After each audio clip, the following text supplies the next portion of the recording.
Hello, gamer. Welcome. How are you doing today? Feeling a little better, I hope.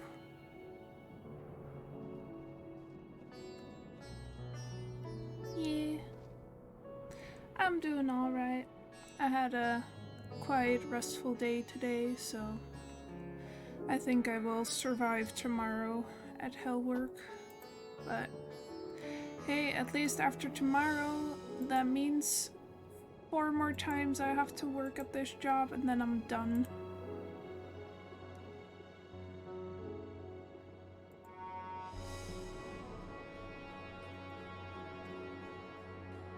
Yeah, almost there, almost there. And I was really looking forward to tonight, so I'm excited. Let's get into it quickly.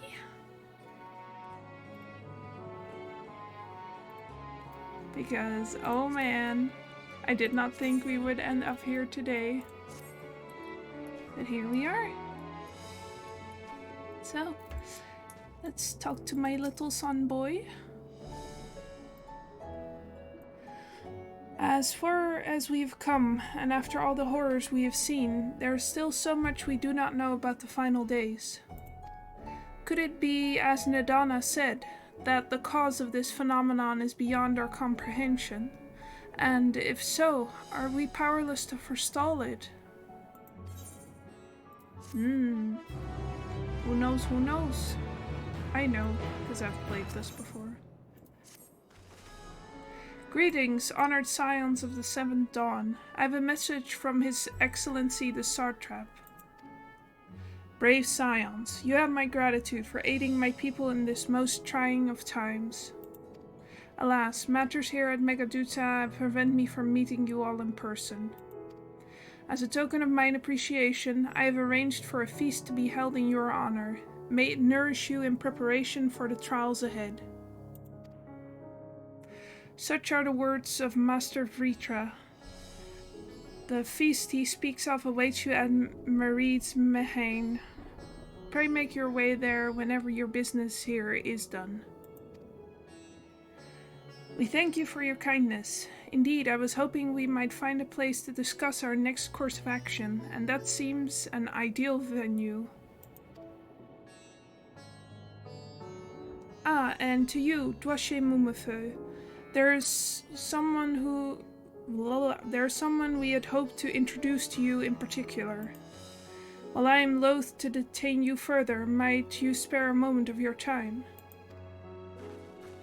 Personal invitation, knowing full well your services are in the highest demand right now.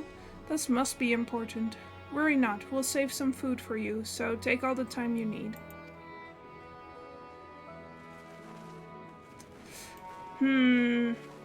Thank you, friend. Whenever you're ready, please join me in the Aetherite Plaza. I shall go on ahead.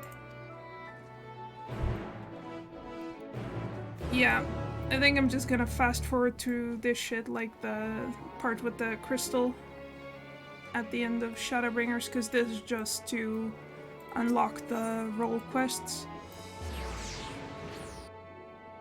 I don't really care about that right now.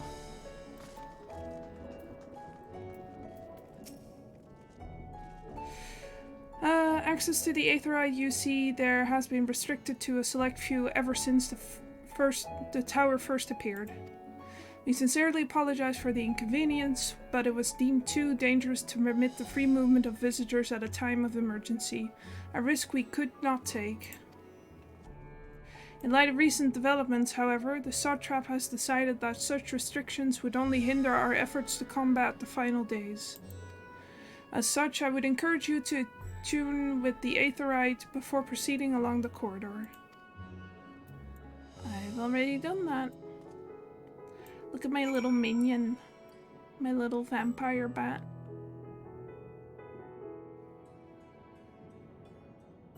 Whee!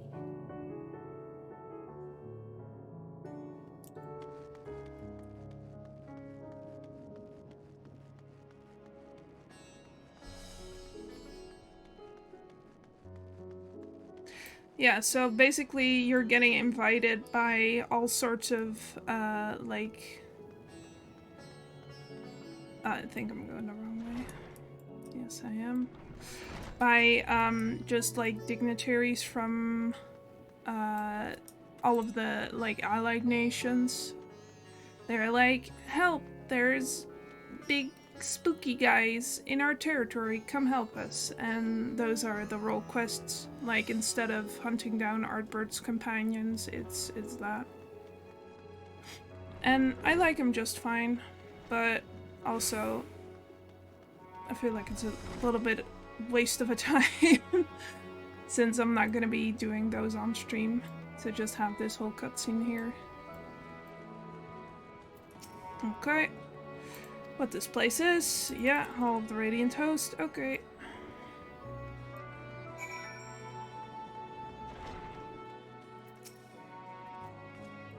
I'm just gonna skip past this. Blah blah blah. Very cool music. Thank you. Blah blah blah. Apologies for keeping you away from your hard rest. You will be joining your companions. I know the way. Blah blah blah. Return to the post. Okay, thank you for helping. Goodbye.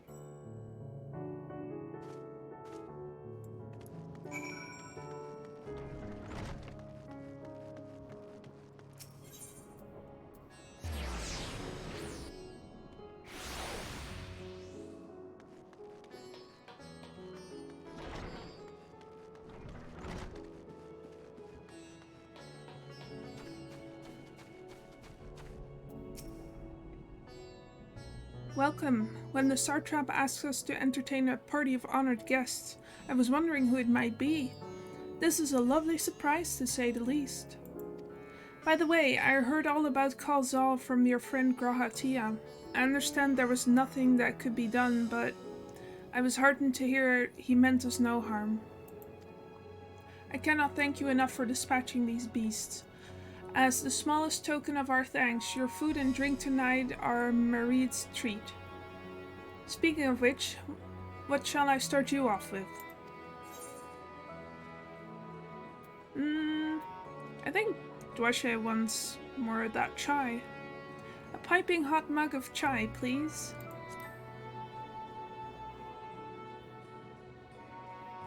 As you wish. Pray join your friends, and I will bring you your drink.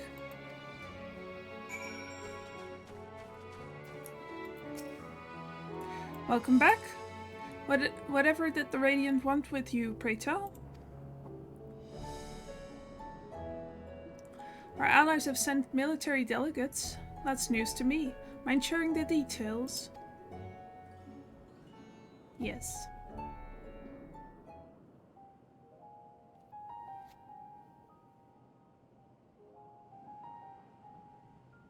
So blasphemies now plague all the realm. It will only get worse if what Father said is true, as it did in Amarot. If that's our model, then shouldn't we expect the effects to grow more severe as it feeds off its own spread? As if people transforming into those monstrosities wasn't bad enough. If the flora and fauna, if the land itself turned against us. No one would survive.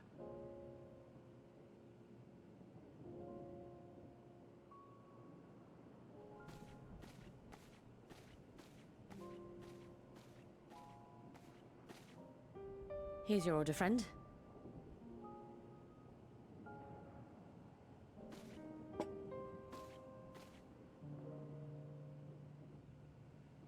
May you find comfort in these dark times.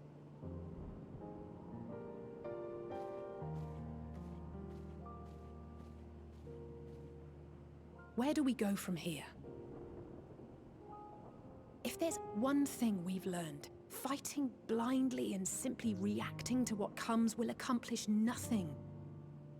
We must find a solution that addresses the fundamental cause. Before our strength is exhausted, before this crisis spirals out of control. Is there something, anything we've overlooked? If there is an answer, Hydaelyn herself will have it. 'Twas she who bound Zodiac and forestalled the final days. Alas, we have heard naught from her since the Tower of Babel. Whether she cannot or will not speak, I can only speculate. Even the flower she gave us is no more.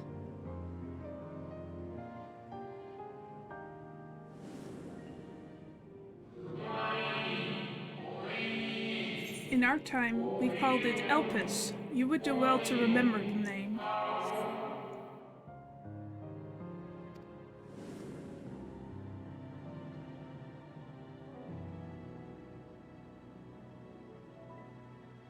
So advised the Watcher. But what could be the significance of that name? It is entirely unfamiliar to me.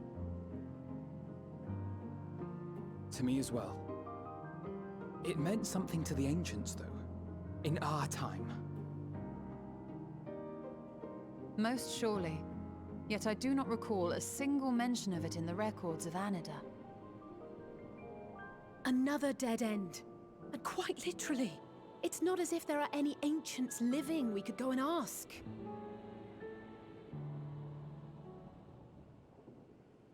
Not alive as such, but not quite dead.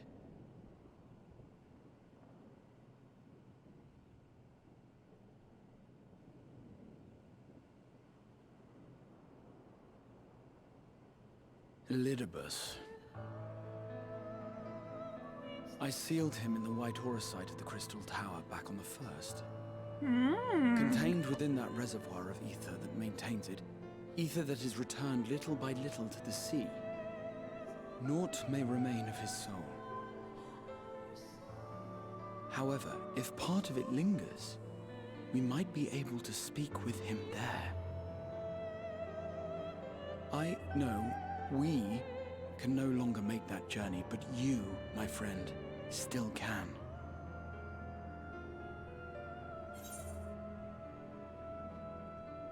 It's worth a try.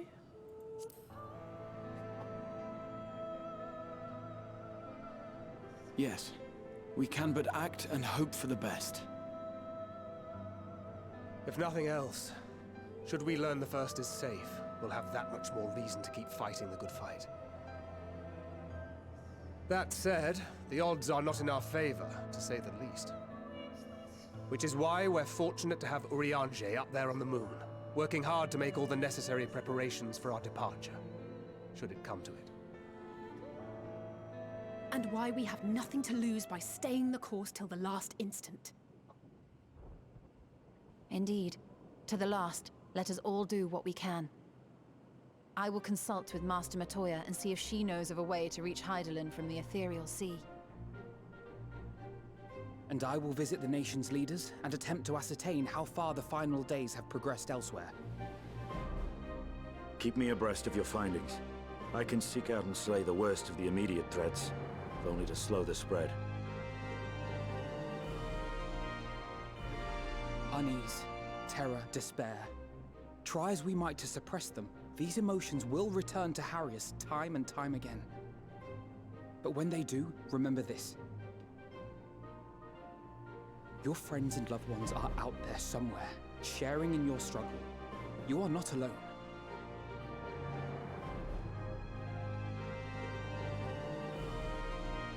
So ends the brief respite before the next revelation.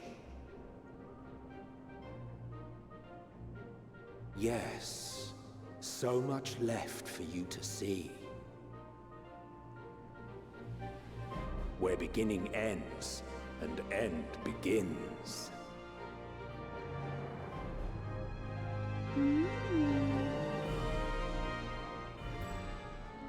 Wow. I need to check something real quick because I think I forgot to turn something on again. Turn that shit off. Hello. Now then, is there anything we've forgotten to mention? Are your arms and armor in good order? Thank you, Boba, for making the loudest noise on Earth. In that case, it's time we each attended to our tasks. And when you arrive on the first, give my regards to Reen. Tell her I miss her.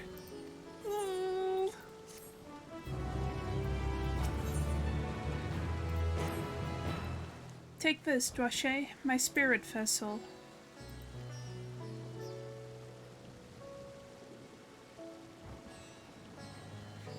Empty now, of course, but it should allow you to... Yawning time. Operate the tower's system in the umbilicus. If even the smallest fragment of Elidibus's essence remains, it should be possible to locate it. As for access to the umbilicus, pray seek out Leanne for assistance. Chances are she still stands watch at the Accenture gate. Should she or anyone else ask after me, tell them I'm living my life to the fullest. That I am happy, hardships and all. Well, we had best be on our respective ways. God's willing, we will see each other again ere long.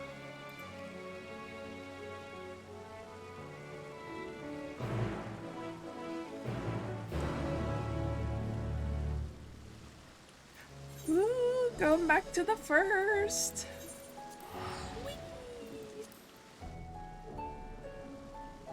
Together with my little vampire bat.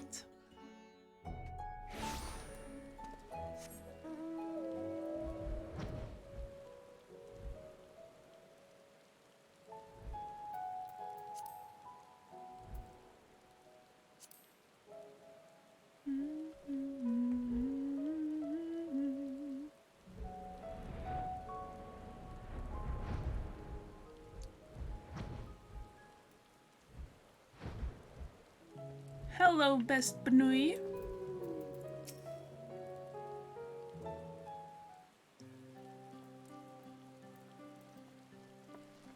Dwache, you are returned.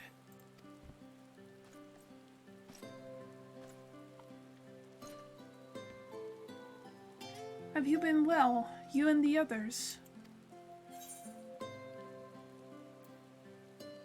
We've no shortage of troubles, but we're well enough.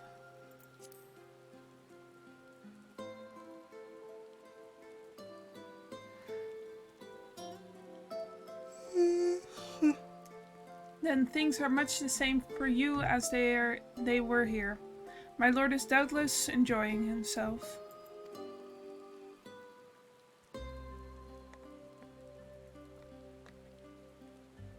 He said this to you, these exact words. Oh, to know that he is happy, it fills my heart with joy. Thank you, Dwache, for taking care of him.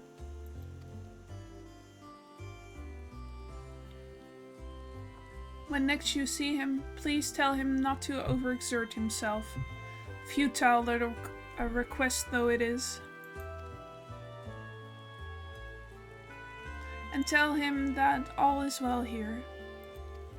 The peace you gifted us continues, and we work hard to build new lives for ourselves. In the course of this, we occasionally bicker, but we've never been more optimistic for the morrow.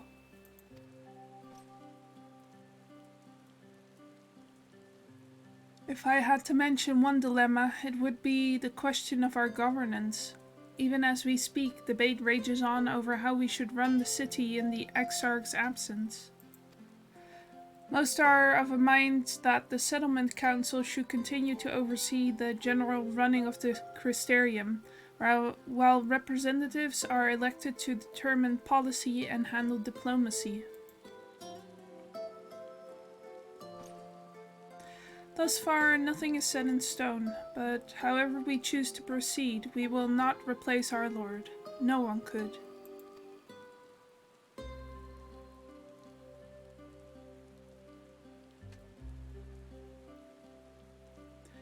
Have we recently observed any unusual phenomena? No, I cannot say there have been. Curious that you should ask me this question, no? Some days ago, Reen came and asked the very same. She was rather unsettled. in stark contrast to how cheerful she has been of late.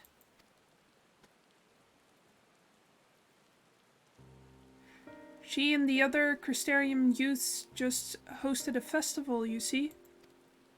It proved so popular that there are already plans for another celebration, one much bigger than the first. Between her preparations for the festival and the restoration of the empty, she struck me as happy and full of life. So when I saw her in a state of such worry, I couldn't help but feel worried in turn, especially since she wouldn't tell me what troubled her. I dare say... What's with me saying my S's as sh today? I dare say she would be more willing to confide in you. May I ask you to broach the subject with her?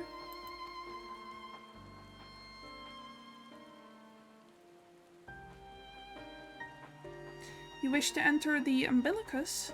Very well. I shall fetch the key at once and take the opportunity to find Reen.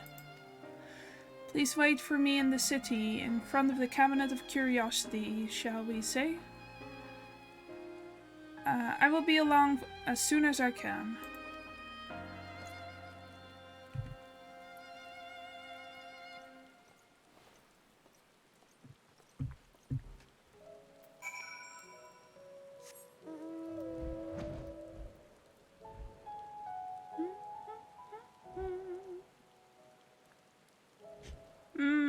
Reen is maybe sensing some stuff.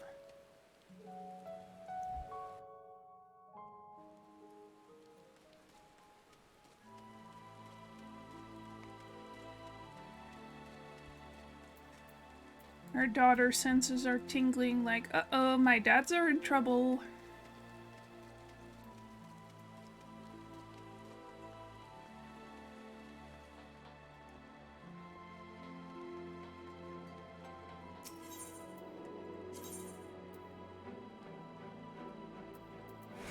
Yeah, that must get exhausting. Oh, I did the wrong one. Hold up. This one.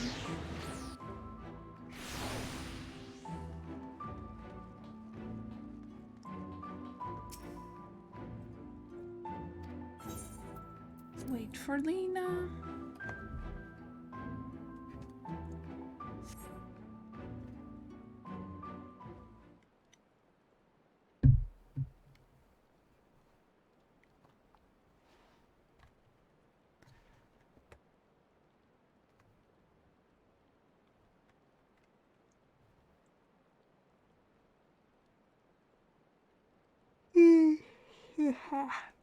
Do my old eyes deceive? Is that truly Dwashe?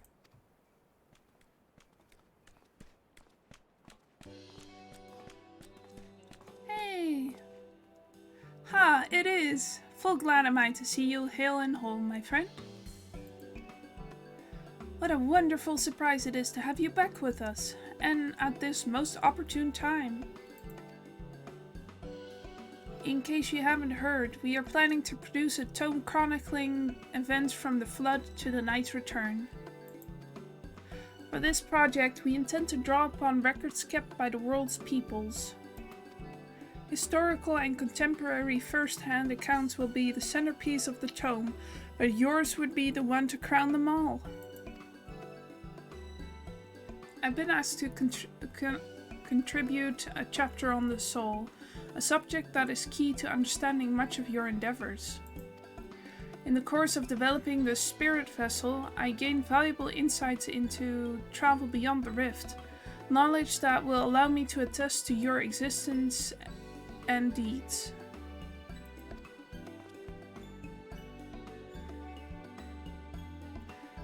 There's no end to the questions I would ask you, but if you could indulge me just one for now. In your quest to restore the night, you faced many a formidable foe. Among them, who offered you the greatest struggle? Ooh. I'm gonna say Vothri because we wiped once. in that fight, and the other ones were one-shots. Fothry and his misguided self-righteousness. Ah yes, Lord Fothry, former leader of Yulmore and the final Light Warden you cast down. Building his paradise on Mount Gulg, he proclaimed his existence immaculate and took the name Innocence. Your reckoning with him was, without a doubt, a defining moment in history, and we will see that it features prominently in the tome. I know you'd love to talk her ear off, Morin, but we really should be on our way. Those documents from Yulmore won't collect themselves. Of course, of course. And afterwards, would you care to join me for tea? I was hoping you might clarify a few points in your treatise? Treatise? I'm just gonna say that's how that word is pronounced.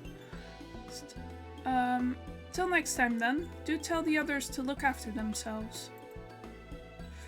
Our overzealous friend in particular, remind him not to overexert himself, again and again until his ears fall off, if that's what it takes for him to take it to heart. Bye, friends.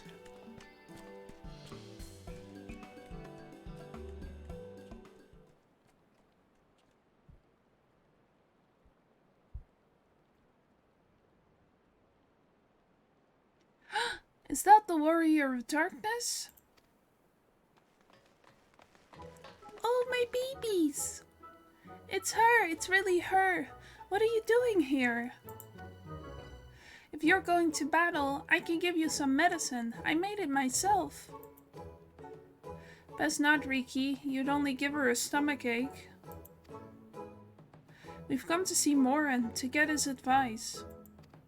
One of the guard finally agreed to teach us how to fight, but first we need to choose a fighting style. While I know that I want to be a mage, Arkell isn't sure. Magic isn't really my thing, so I was thinking of taking up the axe, or the sword, or maybe the bow. They all seem alright, but it's hard to decide, so I thought I'd ask Morin. He knows about lots of things. He isn't here. Aw.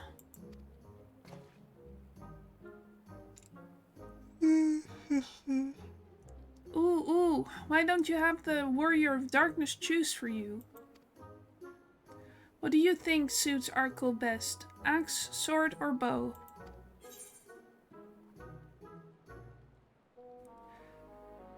I like the bow the most. For fighting and hunting both, the bow. The bow. If you took up the bow, you could be just like Rendare, the Warrior of Light. I love that tale. Let's borrow the book today. It's really popular, though. I hope it's still there. Thanks for helping me decide, Warrior of Darkness. I'll start with that style and maybe try something else later on. When I get really strong, I hope to have a bout with you. Bye, babies. Oh, look at that little ears. I love that baby Mikotes have such big ears. They're just like normal cats. They really have to grow into their ears. Such fun she's been having, basking in the adoration of musty old bookworms and wide-eyed younglings. But does she spare a thought for me? Of course not.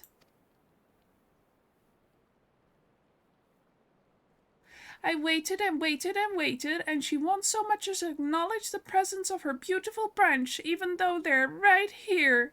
Such a heartless thing our sapling is. Cold and cruel and heartless.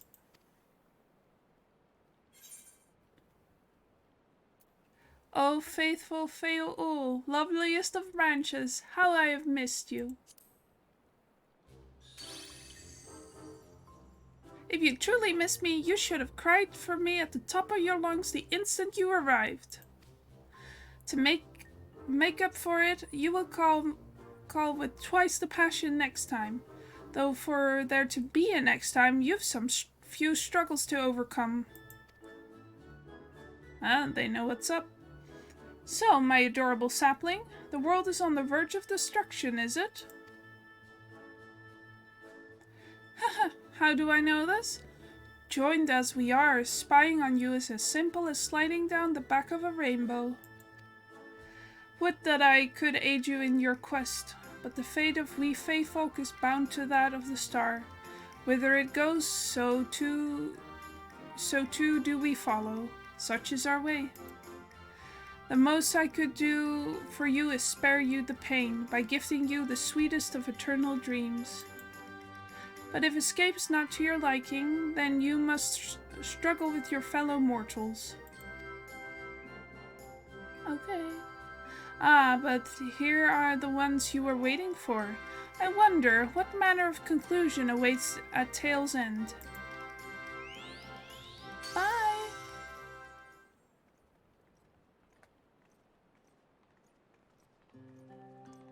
Reen! Yay! I love you, Reen. And also, Lena, I love you too. My apologies for the delay. Dwashe, it's so wonderful to see you again.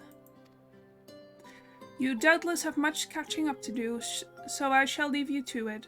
I've taken the liberty of unlocking the umbilicus, and you may enter at your leisure. Boba! Stop trying to eat my shit. Oh.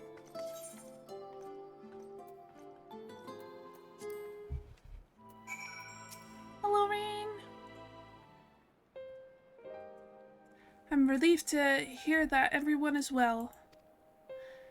I've had this feeling like a pit in my stomach, and I was afraid that something might have happened.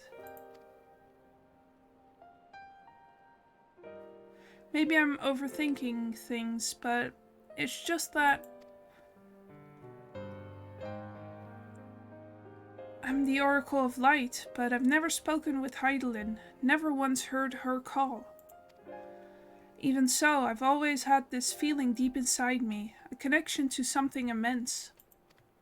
These past few days, though, that connection has wavered, as if that immense something was distant, then close, then distant again. And then the other night, I was jolted awake by the feeling it had been completely severed. Wanting some fresh air, I went to open the window, and to my horror, the sky was ablaze, like during the star shower.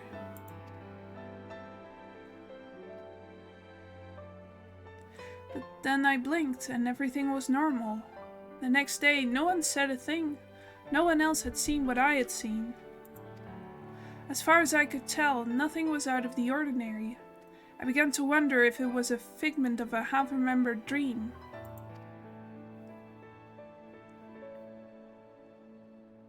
Dwashe, what are you not telling me? I have to know, please. It doesn't matter how terrible it is.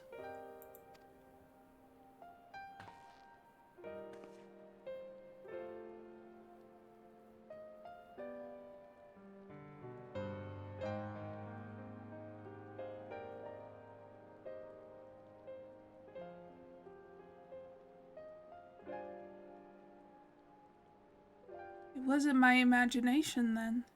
The doom we witnessed in Amarot has come again. I can't believe it.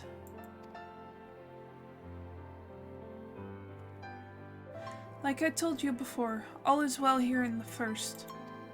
So don't worry about us. Please, look only to the threat before you.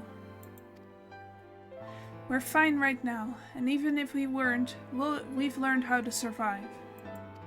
Should the final days reach us here as well, you may be assured we won't go quietly.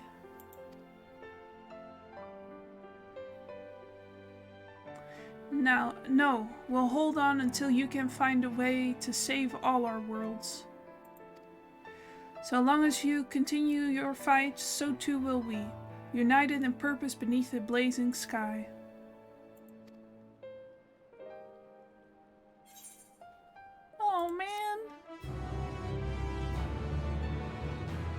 Endwalker.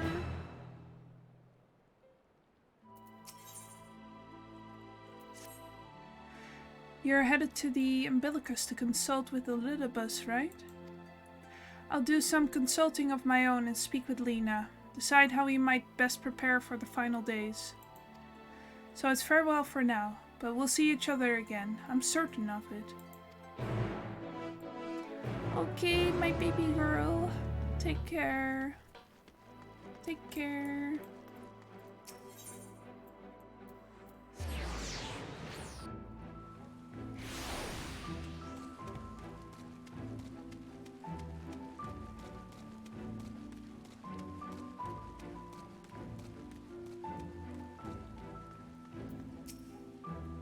Ah, Mistress Joashe, welcome back. Captain has told me all. Give the word and I will show you to the ocular.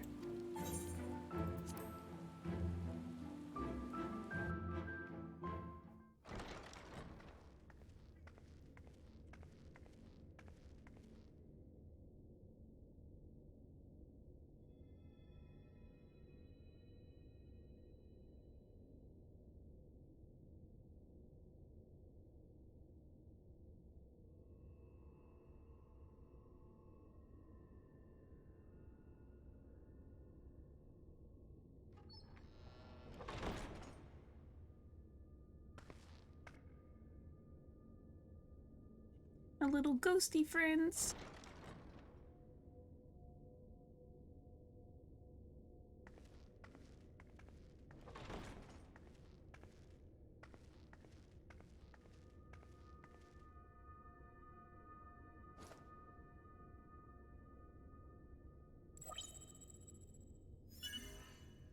Biometric authentication complete.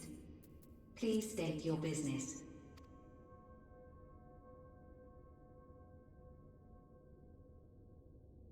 Acknowledged. Reinitializing Circus Tower systems. Searching for Elidibus entity.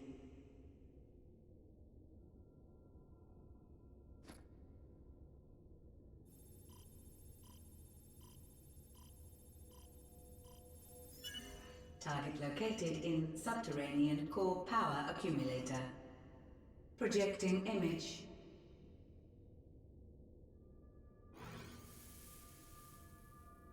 My home.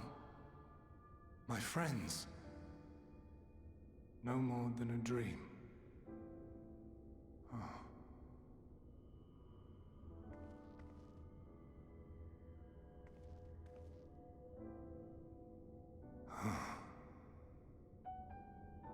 You. Why have you awakened me? I no longer sense those places beyond, or Lord Zodiac. You must explain all.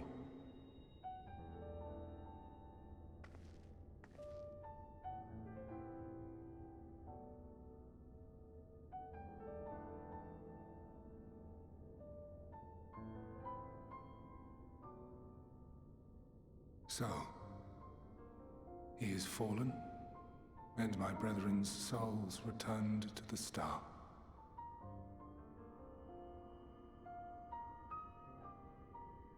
The doom we sacrificed so much to prevent is come again. Old burdens now yours to bear. But if this is Fandaniel's design, then I, as Elidibus, have a duty to fulfill. Your unsolicited act has restored to me some few memories of the convocation. Such knowledge as I have, I will share.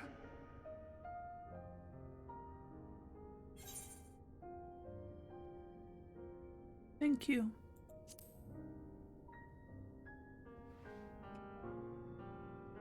I do this not for you.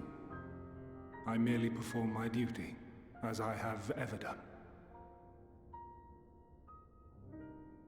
Where to begin? Ah, the end.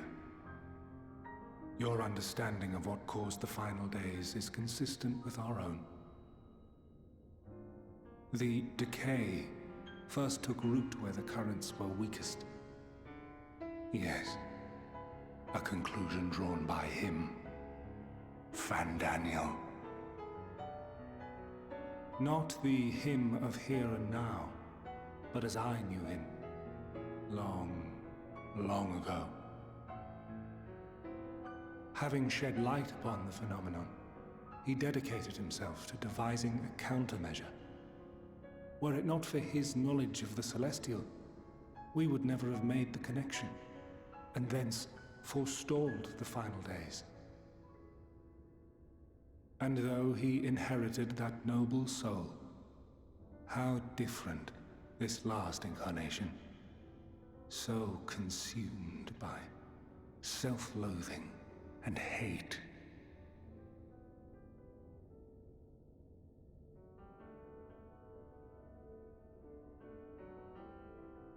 Elpis.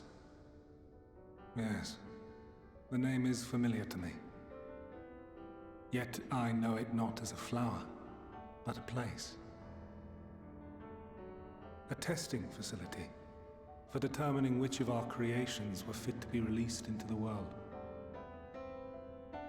Many worked there, and before joining the Convocation and assuming the title of Fandaniel, he was their chief. He was Hermes.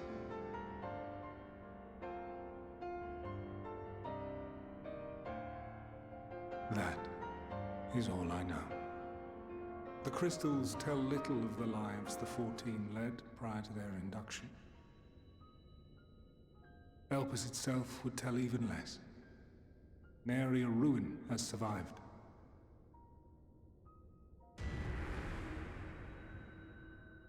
Wait. I saw you there. In Elpis. No. I did not. But I did. I did. A lingering trace of impossibility. And a truth that fills my heart.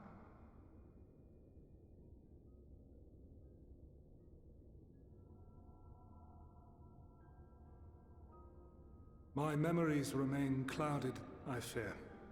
However, they have revealed to me one possible course. You must travel to Elpis, to the time when Hermes served as its chief. In glimpsing the Exarch's memories, not only did I make his summoning magic mine own, I also mastered the workings of this tower, which, having absorbed my empowered essence, now harbors an abundance of energy. As such, I believe I can deliver you unto the past, unto that place and that precise moment. Given the eons that must be traversed, the gateway will not be fully formed.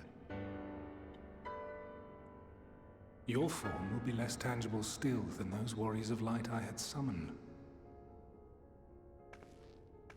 In all likelihood, none will be able to see or hear you. Yet even should you manage to interact with others, you will be unable to effect meaningful change. For the reality you wish to save, the reality to which you must return, exists as a result of the final days. You cannot reshape the past to undo the tragedies of the present. Cannot unmake the sorrow and suffering fated to come. In full knowledge of this, will you still entrust your life to your foe and make the journey?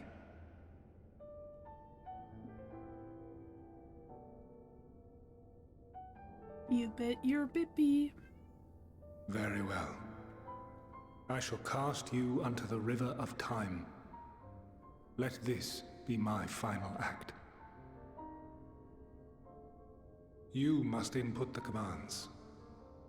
I no longer have the authority. First, you must reconfigure the systems, that the tower's ether may be channeled for the magic. She's like, how do I do that?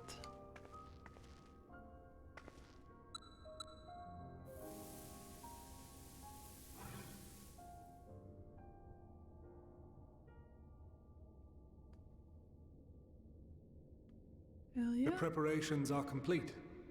The gateway will soon open. Return at once to the ocular. I guess this time travel thing makes sense, because the Exarch did kind of travel back in time and also traverse like the rift between worlds to get here. All appears to be in order. The ether flows unimpeded. The magic should consume every last mote of my essence. Why are you surprised? Did I not say that this will be my final act? Lord Zodiac is no more. There is nothing for me here. The ones I love and long to see again are waiting in that promised land, beyond memory and dream.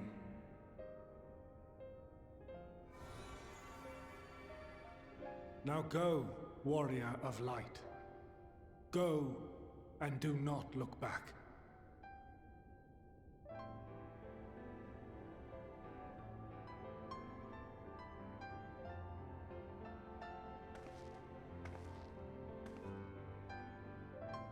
Well, Heidelin, I take my leave of you.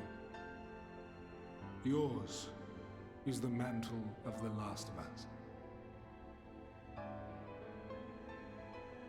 May you have the joy of it, the burden, and the solitude. I don't know why I'm tearing up right now. It falls to you now. You and your champion to save our star. A little of this just makes me very sad. Oh, I'm okay, I'm okay. Thinking happy thoughts. Oh man, if this is what it takes to get me going, I'm gonna be a mess later.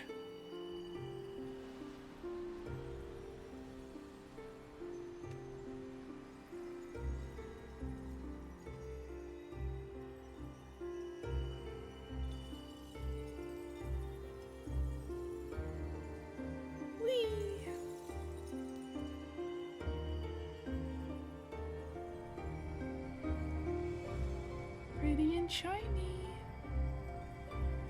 Ooh. It's a bit too shiny.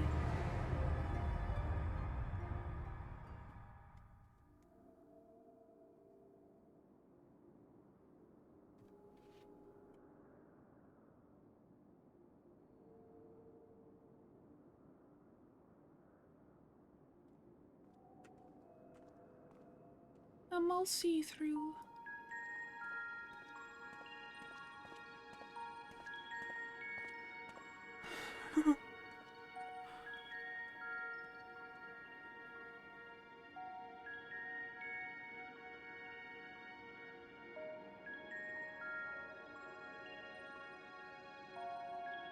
It's so small.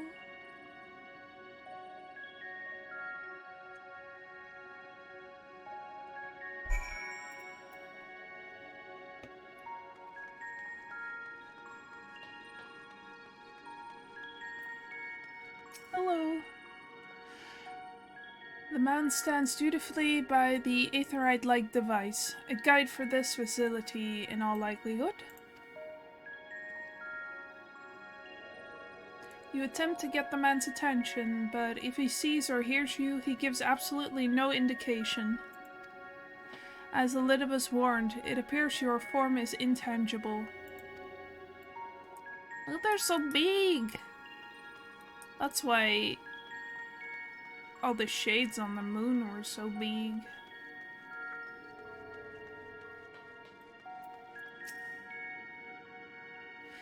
The remarkably large man wears a black robe and a half-mask, much like the phantoms you encountered in Mare Lamentorum and the recreated Amarot. It would seem you have made it to your destination. Yeah, big, big, big. You gesticulate wildly and shout all manner of greetings and obscenities, but the man does not so much as glance in your general direction. Dwashe says fuck canonically.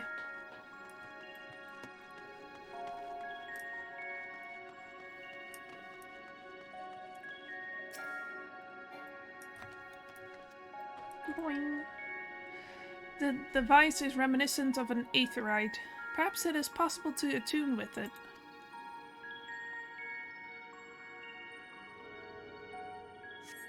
Despite attempting to channel and focus your energies, you fail to attune with the device. You can only assume it operates differently. Well, now what?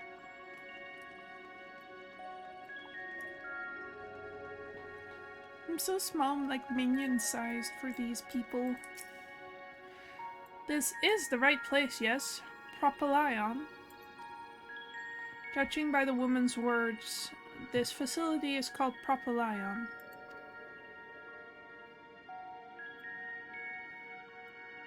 You attempt to gently prod the woman to attract her attention, but feel nothing, and it seems neither does she.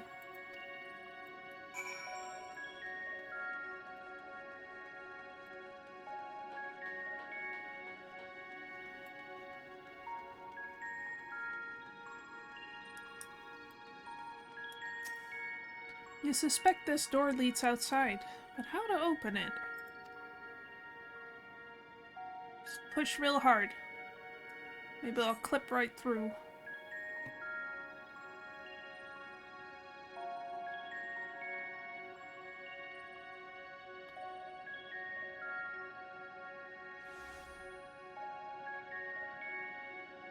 And here we are, Elpis. Who's that guy? Well, well, how rare to receive you in person. To what do we owe the honor?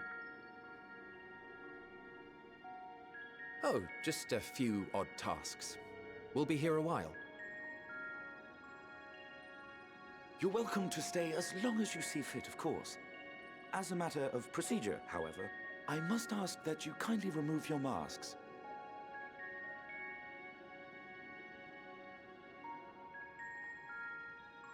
Come now. Is this truly necessary? Surely you can tell who we are. Who you are, perhaps, but I am far less infamous. Regardless, if we do not follow protocol, 'tis our hosts who would be held accountable. So, please, do favor us with your handsome face. Oh, so you're married.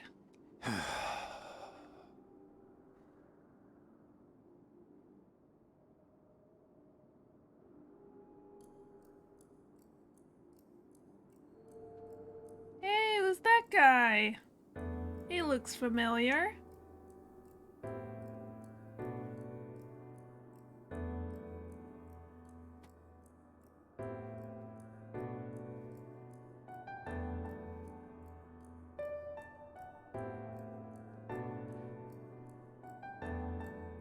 Satisfied? I thank you for your cooperation. You are free to go about your business.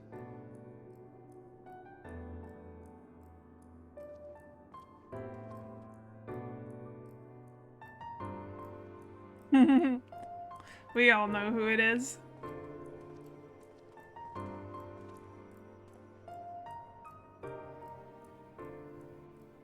By the by, you see it too, yes?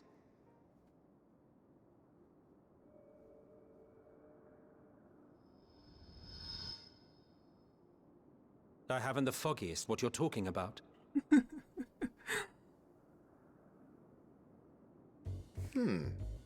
That's odd.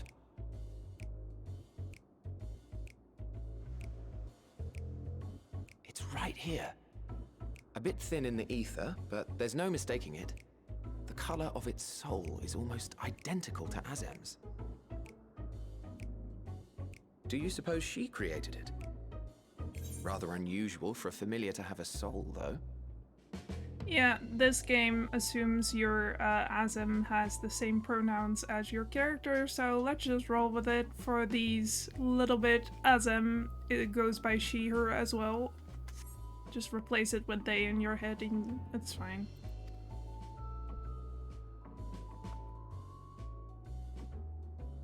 Don't ask me. All I know is that it's trouble. Doubly so if it's her spitting image. So let's leave it be.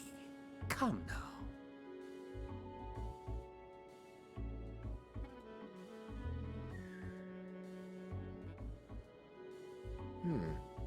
It's trying to say something, but it's literally too intangible to form words.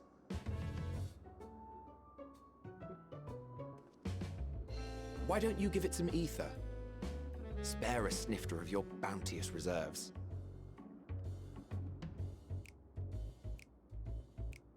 Who do you take me for?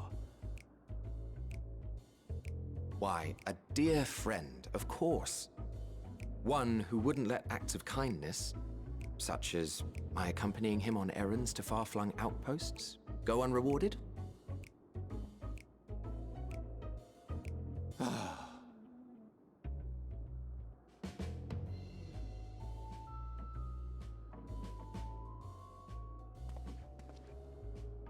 I suggest you close your eyes, or this may be unpleasant. Okay.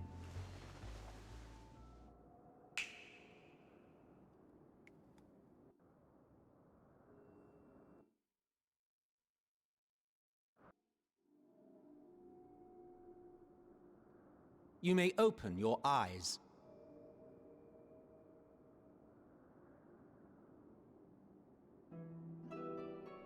I'm big now.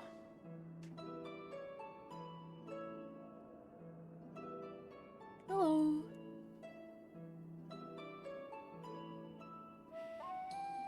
Oh, you even adjusted its size.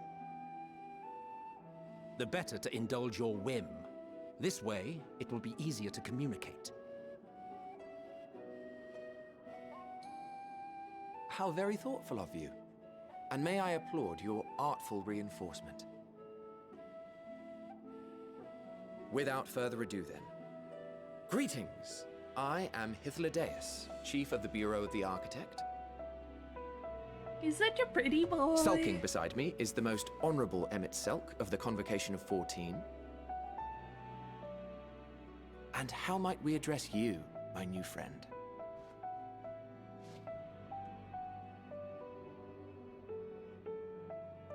A fine name. And I'm pleased to see you understand our words. So, tell us, whence have you come?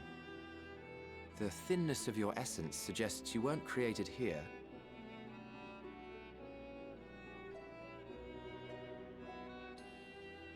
You do not know? Or cannot say? Allow me to ask a different question then. What brings you here? I seek a man named Hermes.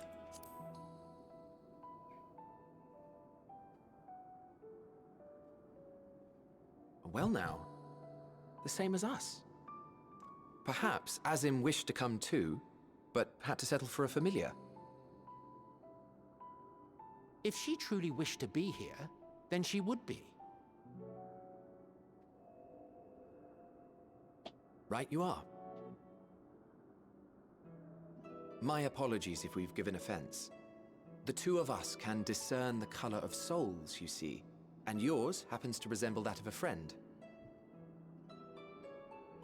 And with your purpose matching our own besides, we jumped to a hasty conclusion. We are here to speak with Hermes, the chief overseer of this facility, which we also intend to tour in order to gain greater insight into the man's work. We, I say, though this is Emmett Selk's charge. I am here only to serve as his guide. And I should be happy to serve as yours as well, by way of an apology for the misunderstanding. Wait, are you suggesting that we bring it along on official business? This thing we know next to nothing about? If you harbor suspicions, better to keep it close than leave it to its own devices. Wouldn't you agree?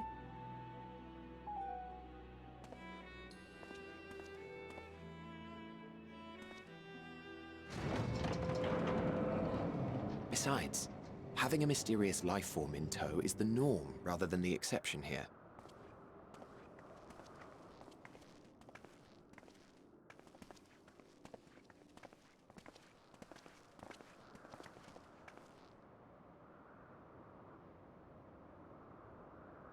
Welcome, my friends, to the testing ground of creation at Heaven's Edge, Elpis.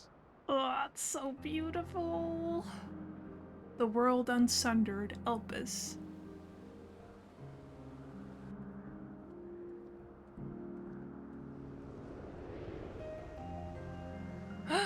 Who's that? Doggy? This presence. Hello?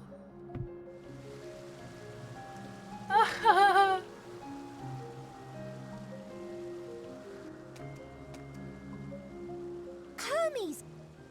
Visitors! We have visitors!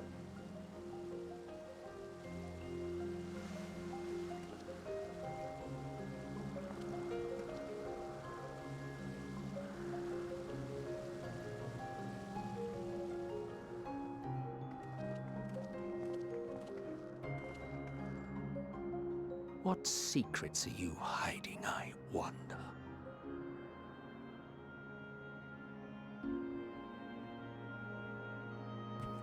Do I need to beat your ass again?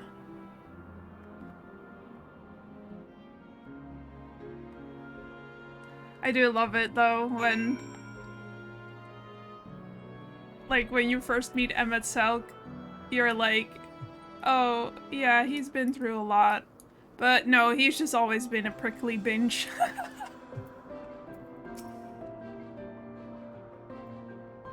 That's perfect.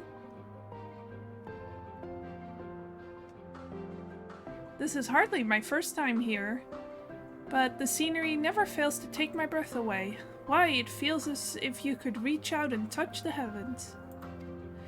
Now then, to begin our guided tour, perhaps you already know these things, but for the sake of thoroughness, I shall start with the basics. Using concepts to give shape to ether, creation magic allows us to bring forth anything we desire, be it inanimate objects or living beings.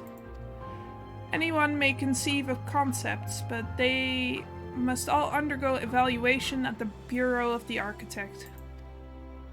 As part of that process, living beings and certain arcane entities may be sent here to Elpis for an in-depth observation and study. A fascinating facility, isn't it? I dare say you will enjoy touring it with us. Okay. Now then, our friend Hermes. Aside from overseeing the facility, he also conducts his own research. Chances are he will be at the main observation hub, so let us seek him out there first. Attired as you are, however, you stand out a little too much. Our dear Emmett Selk wishes to keep a low profile for his errands, so... Do you know how to make a robe? The basic concept will do. I do not. No, in that case, Emmett Selk... No. Your whim, your responsibility. You're getting not another thimble of ether out of me. Ah, the way he scrimps sometimes, you'd think he wasn't a nigh-bottomless font of magic. Very well, I shall make the rope, but perhaps you can assist. Come, let us search for the requisite material.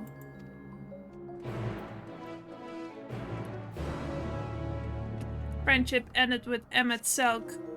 Now Hythlodaeus is my friend.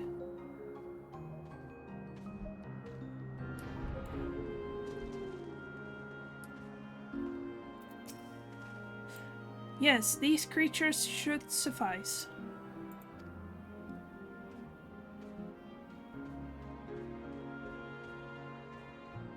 An etheric rope. I want you to use it to capture, shall we say, 2 Petaludi. There are 3 species here, I believe. Any 2 different kinds should serve.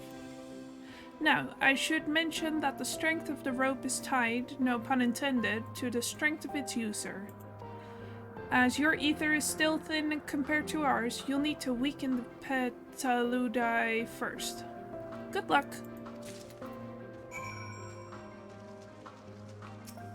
I'm gonna fuck these guys up. Come here.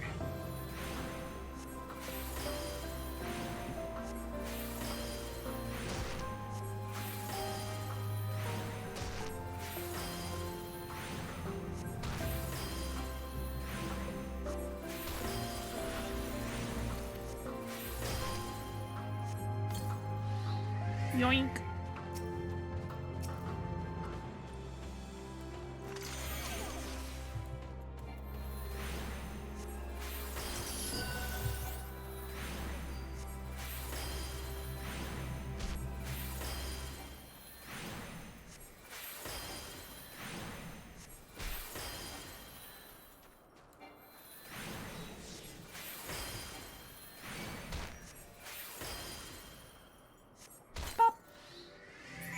Yoink.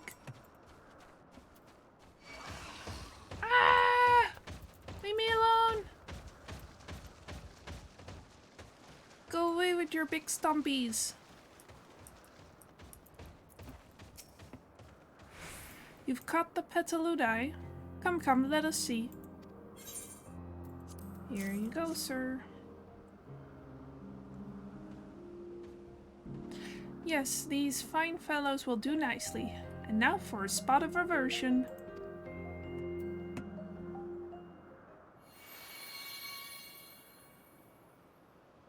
There, it's ready.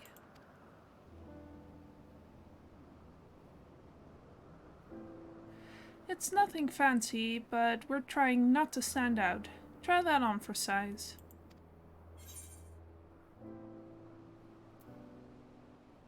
You turn living beings into clothing? Just like that?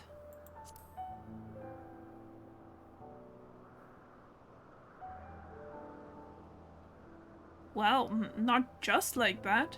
You need to revert them to their constituent ether first.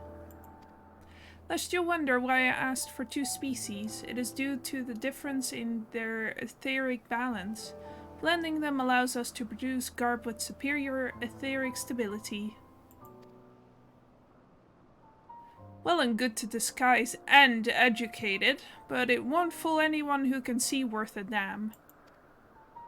Fair point, but at the very least it should spare you unwanted attention from casual observers.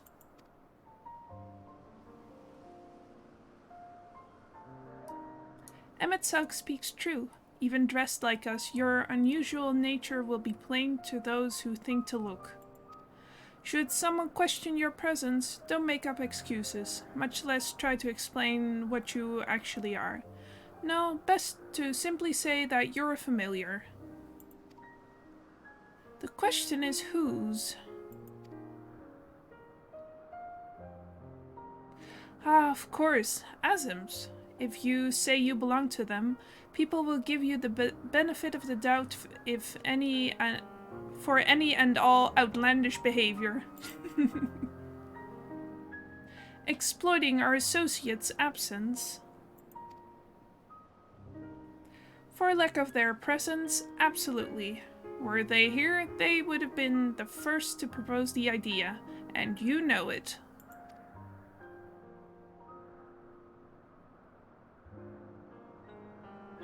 With that, your story is settled. Let us continue with our errand.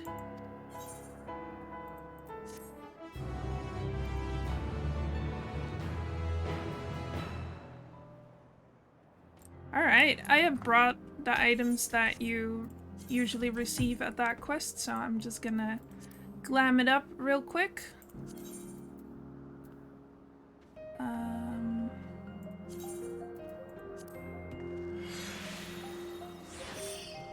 It's level 1 items, so...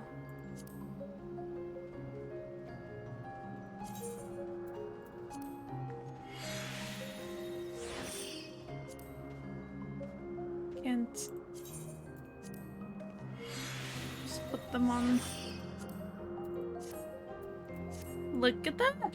All in grey. And yeah, I love getting to the ancients and with Emmet Selk being like, oh, it was paradise, and then you get here and it's like, oh, they're a little fucked up actually. I love it.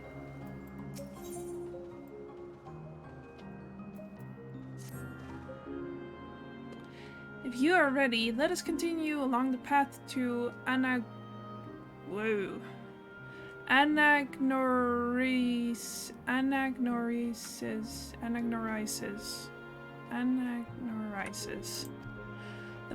The place serves as an observation hub and residence both.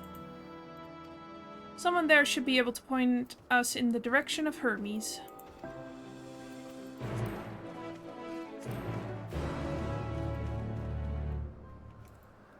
I'm gonna fly!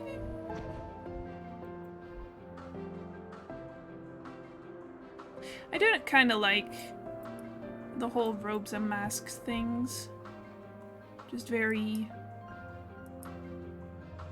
It's very uniform. Like, everybody wears that. But that's also kind of nice.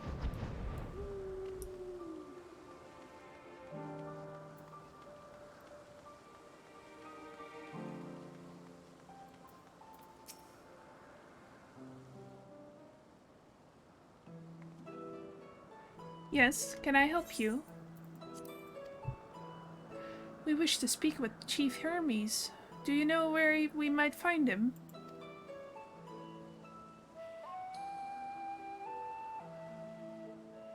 Well now, by your mask, I assume you are one of the 14. I wasn't aware there was to be a visitation. Between you and us, it's something of a surprise. Your discretion in the matter would be appreciated. I see, I see. My lips are sealed.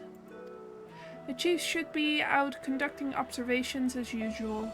His focus of late has been aquatic creatures, so I expect you will find him at one of the pools there. The pools, you say? Many thanks, and apologies for disrupting your work.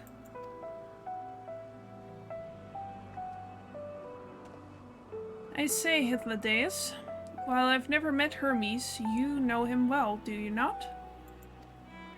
That being the case, couldn't you simply find him by his ether? Aye, that I could. As you know, Emmet Selk and I can discern the color of souls. By the same token, we can also see ether quite keenly and from great distances. With this skill, I could readily locate Hermes, but I felt that it would be a waste of an opportunity. We're here to perform an assessment, after all. By searching the ordinary way, we stand to gain insight into Elpis and the man in charge of it. This is as much for your own enjoyment like as not, but point taken. If you're going to accompany us, make yourself useful and help us look for Hermes. According to his profile, he has short, dark hair. So you know, it's because we're in Elpis that we don't have our cowls up. A special exemption due to the need to be aware of dangerous creatures. Elsewhere, we do not exhibit our individuality. It's unseemly. This is all common sense, but I would not assume you possess any. Okay. It's a rare treat indeed to be able to search for someone by their appearance, and I thank you for humoring me. Come, let's find our man.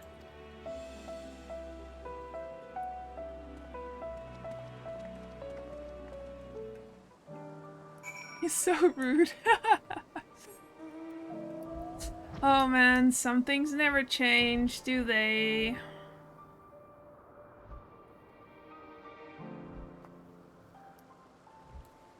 Hello, sir.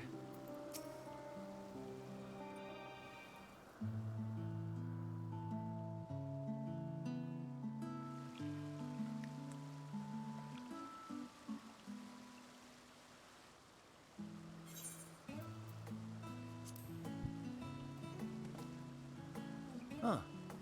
You are...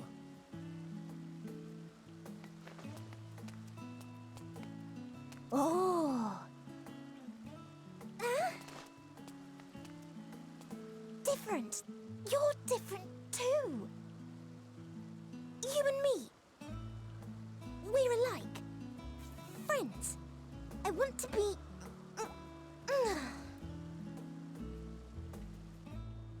Wait. Please. Wait.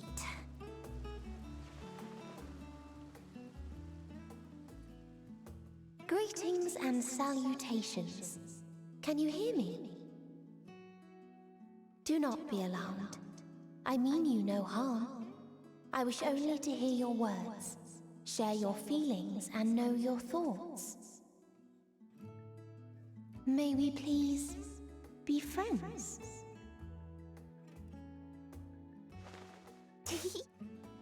May we please be friends? He's so cute. Dwish is like, what the hell? I see you found him. Telepathy? Whoa, Boba.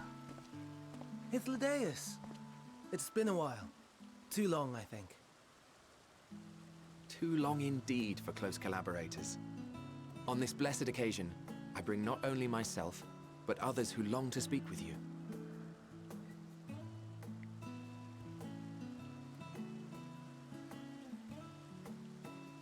Rancid vibes. You were of the convocation? Emmett Selk at your service. Do I have the honor of addressing Hermes, Chief Overseer of Elpis? You do. You have traveled far for it. Given your facility's purpose, its remote location is something of a necessity. Would that I didn't have to rely upon a guide. Oh, you wound me. Have I not ever been an attentive and helpful friend? But moving along to more agreeable company, this one we chance to...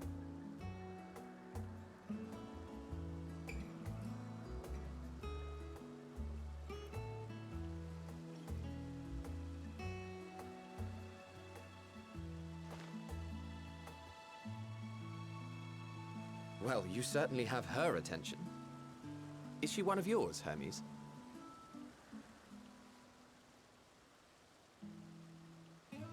Her name is Meteon.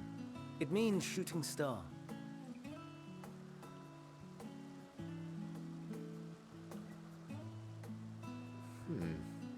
If I may make an observation, her ether is terribly thin.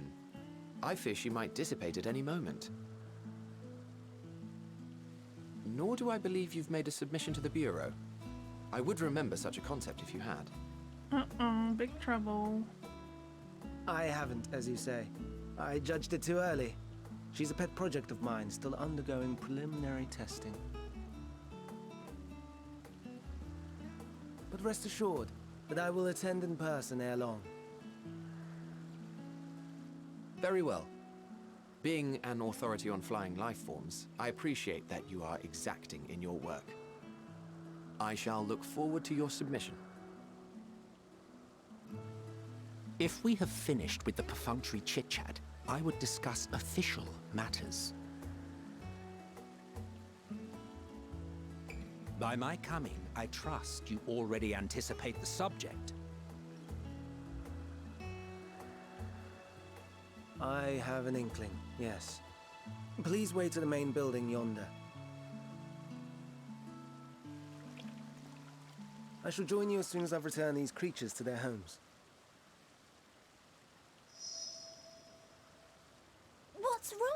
Hermes? An ambystoma is missing.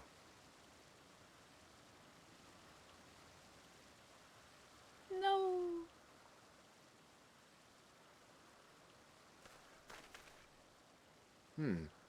I may have found it. A creature with the self-same ether as those there, nestled in the boughs of a tree outside the grounds.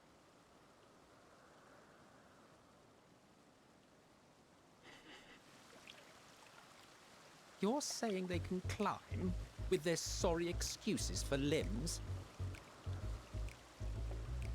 The fashion has been to imbue aquatic creatures with the power of flight, ever since the words of Metron created a sky-swimming fish. The ambystomas too can fly, if only slightly, and they could conceivably climb a tree. Whether they can come down safely, however... Excuse me.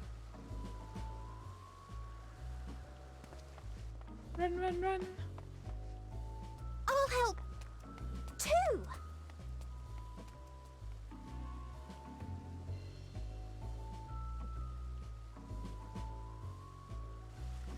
And what are we supposed to do with this lot?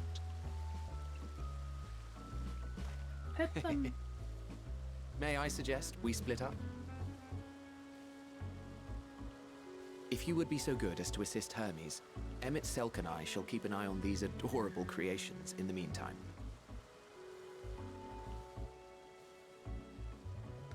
You got it, man.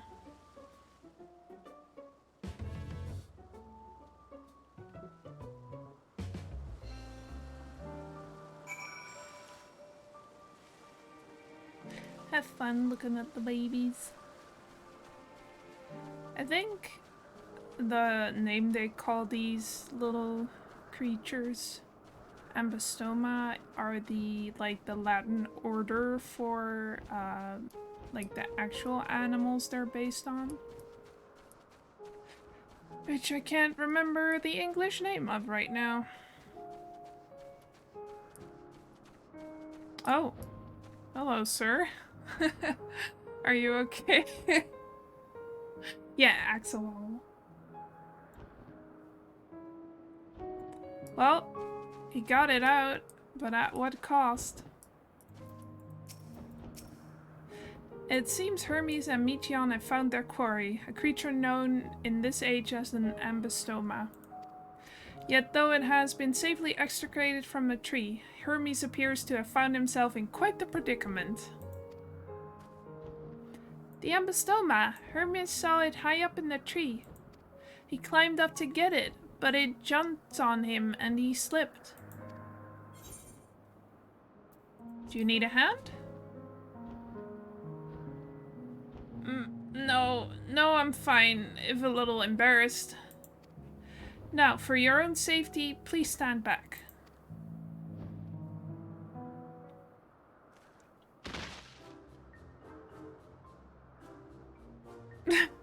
Ugh.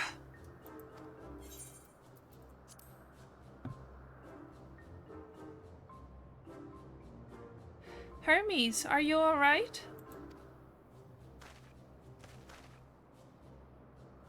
Quite alright, yes. My apologies for making you worry, Meteon. Both you and, Dwashe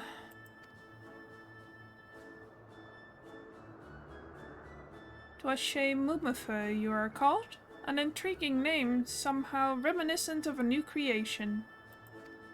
Thank you for coming after me.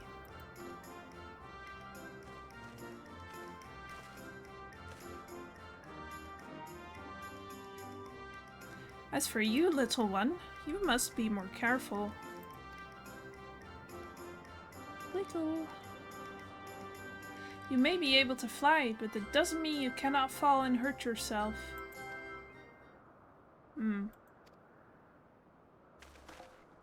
Oh no, I had forgotten all about its fellows.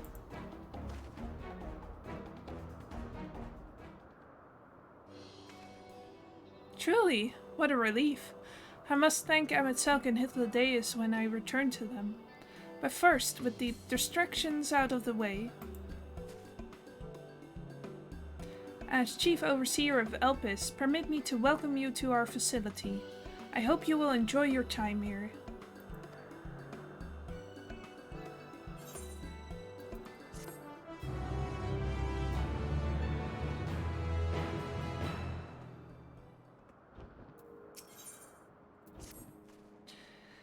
Well, we mustn't keep the others waiting. Let us return to Anagnorisis. Hate that word.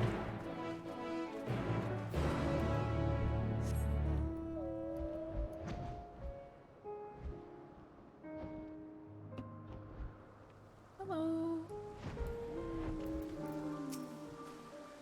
My apologies for the trouble. Owing to your kind assistance, all the Ambistomas are safe and well. I will presently send them back to their space. If you would go on ahead to the main building. Upon entering, you will see a table and chairs, a meeting area. We may speak there. Very well. Take care not to let the creatures slip away again.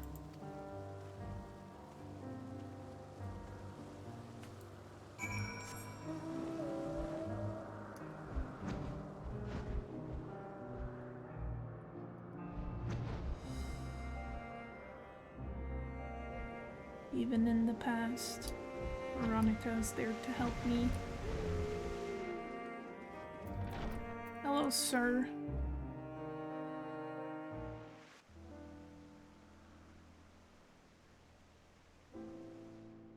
This appears to be the place. And here is where we part ways. We will be discussing highly sensitive affairs.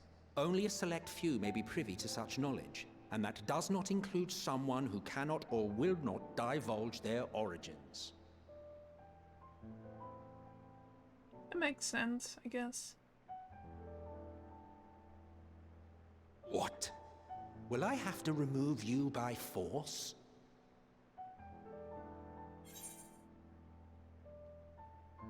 I have important things to say to him as well.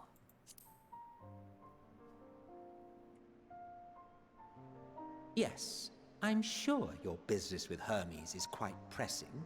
You may speak with him to your heart's content after ours is concluded. I do not object to her attendance. Hermes, this is highly irregular. Perhaps, but I believe she can be trusted. Meteion would not have taken to her so quickly otherwise. Moreover, the presence of a third party may help me to maintain composure.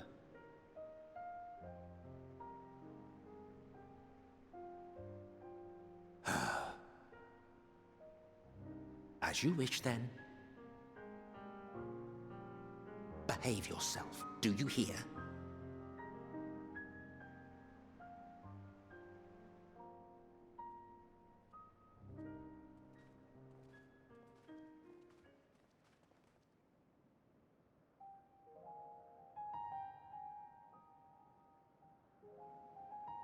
So, it's finally happened, then. Aye. Van Daniels declared his intention to step down, and named you as his preferred successor.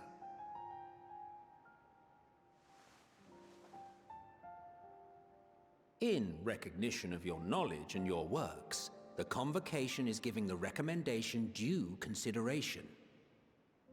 As one who does not know you personally, I am to use my impartial eye to take your measure. And above all else, to ascertain your disposition towards the invitation.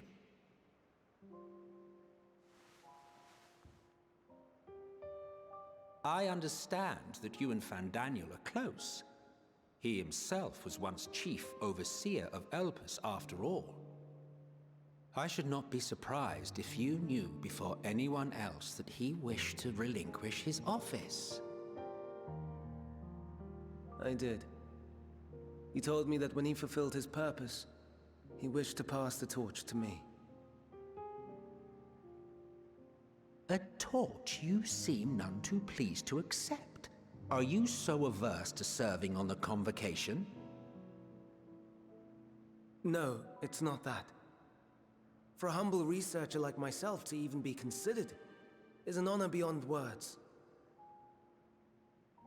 No. What troubles me, what I struggle to come to terms with, is the very fact that Fandaniel is stepping down. Does this not mean that he will return to the star?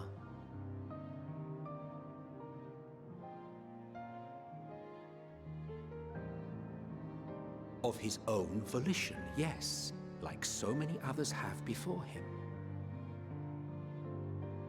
Return to the star? Does that mean die? Well now, that's not a word I hear often. Is that what you say here in Elpis? Mankind is the life of Atheris. Each of us, a drop of blood flowing through its veins, bearing sustenance. In our finite time upon it, 'tis our duty to make it a better place, that all who call it home, now and in future, may abide in happiness. To that end, we have dedicated ourselves to the pursuit of enlightened creation. And by our efforts did we transform this once untamed wilderness into the peaceful paradise you enjoy today. To return to the star whence we came is a privilege afforded to we who have so loved and nurtured it.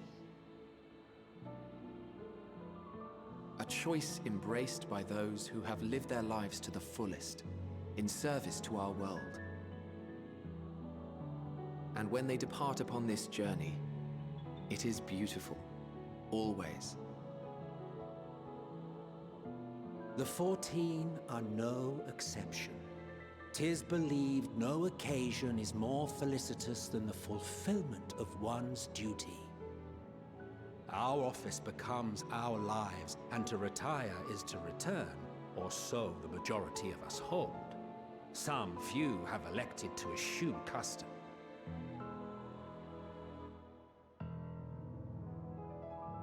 Mayhap you feel Fandaniel's deeds do not warrant his return. Yet you should know his accomplishments as well as any. During his time, he conceived of countless outstanding concepts. And channeling the wealth of experience he attained here in Elpis, he brought forth many new specimens. I know of all this. I do. It's just, I cannot fathom why someone so great and wise, who could still do so much good, would want to end it all.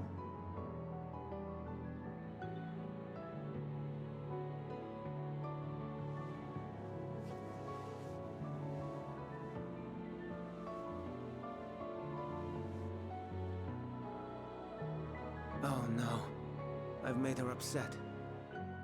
Forgive me. I know I requested your presence. Might I trouble you to take Meteon outside? A change of scenery would do her good.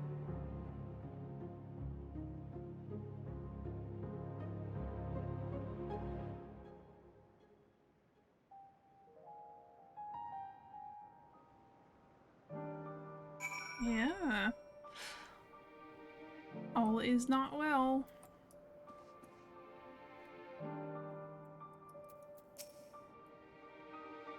I'm sorry, Dwache. I didn't mean... a walk. Perhaps we can go for a walk.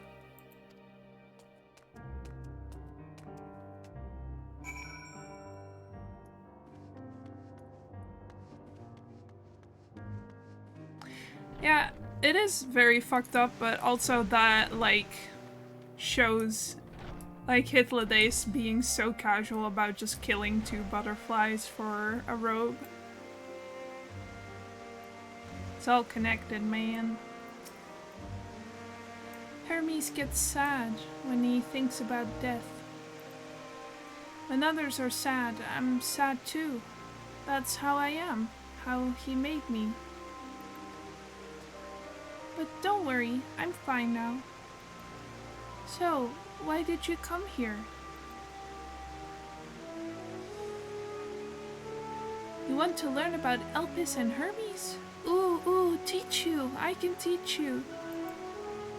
We could take turns. I could tell you something, then you tell me something. Sounds like fun.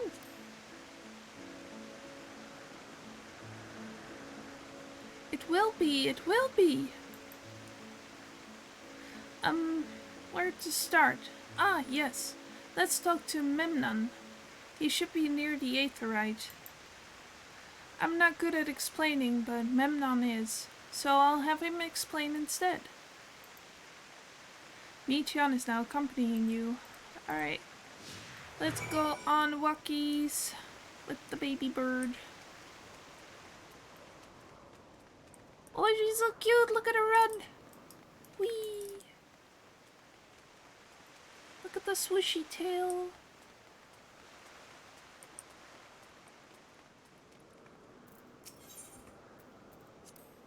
Ah, the Aetherite. Anyone can use it to teleport anywhere. Well, maybe not anywhere. Not to the ground or other isles. For that, you need teleporters. Oh, and permission. Hello, Memnon. And what have we here? Though you look like a person, your ether is quite thin. I assume you are familiar like Meteon. Is there something you need? This is Dweshe. Could you teach her about Elpis? Ah, newly arrived familiar, is she? Very well. I should be glad to introduce our fair facility to her. As you know, it is mankind's duty to make the star a better place. As part of this duty, we employ creation magics to bring forth new life. However, we cannot simply release our works into the world, for it would lead to chaos. No, any and all life forms must undergo extensive testing to determine their fitness to exist. Testing which is conducted here in Elpis. Every candidate is subjected to rigorous study, in which we identify their properties, surmise what habitats might be suitable, and speculate as to the effects they may have on the environment and other species. Should it be judged a beneficial addition to the star, it will be allowed to take its place in the world. The two of you, too, were created with the hope of making the star a better place, so heed your masters well and be good, do you hear? We will, Memnon, we will. Thank you for the lesson. You had a turn, now I get a turn. Where did you come from? From a place far, far away. Then I probably don't know it. I don't know much about other places. But this place is important to you. I can feel it. Oh, my power. I haven't told you about it. A creation. Let's find a creation. One not being watched. Then I'll explain my power. Okay.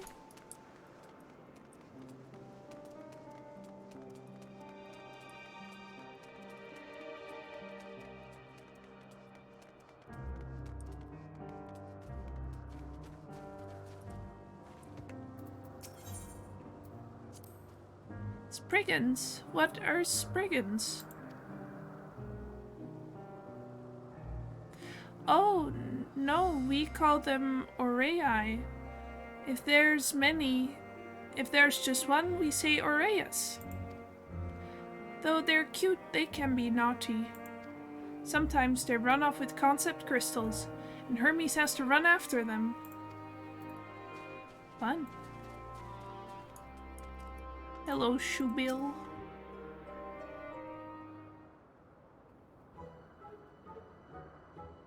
Scary. Oh, this creation is perfect. Oh yeah, we didn't see that much of it in my Shadowbringers playthrough anyway, but in Shadowbringers, there's this shoebill who, like, keeps showing up in places you go, and, like, eventually he will, like, end up sitting in your room. So he just keeps getting closer and closer. Like, people joked around that it was Emmett Selk in disguise just keeping an eye on you. But I think you actually get a shoebill minion from the final dungeon in Shadowbringers. Oh, this creation is perfect. But I don't remember seeing it before. Perhaps it's new? Anyway, I'll try reading its mind. That's my power.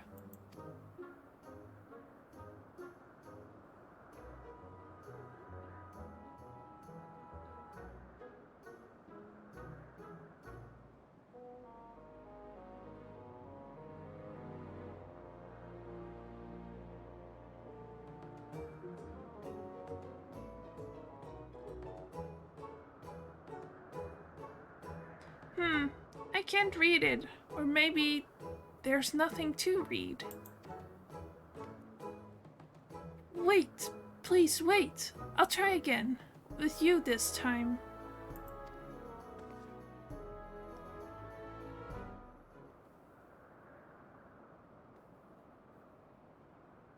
Greetings, can you hear me?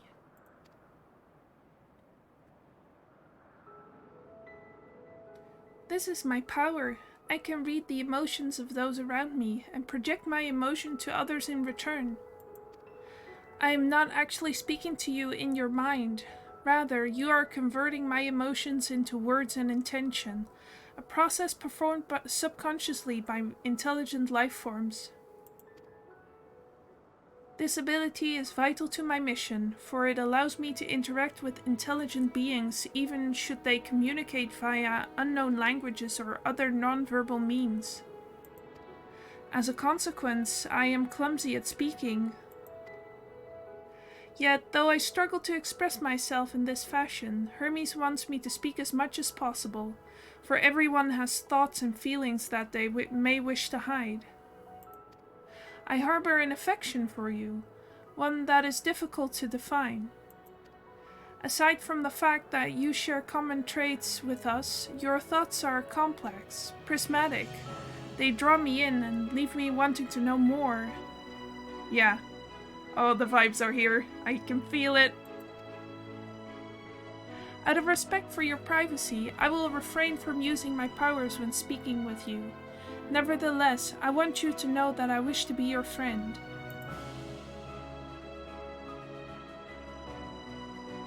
Another baby acquired. Did you hear me? Good! Now it's my turn again. So, what are you good at? Crafting.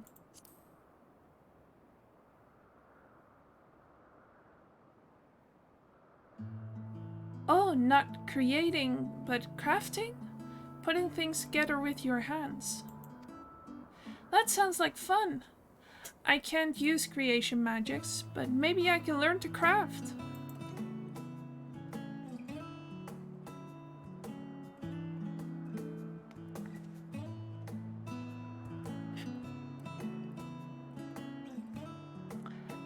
I think we might be bothering it.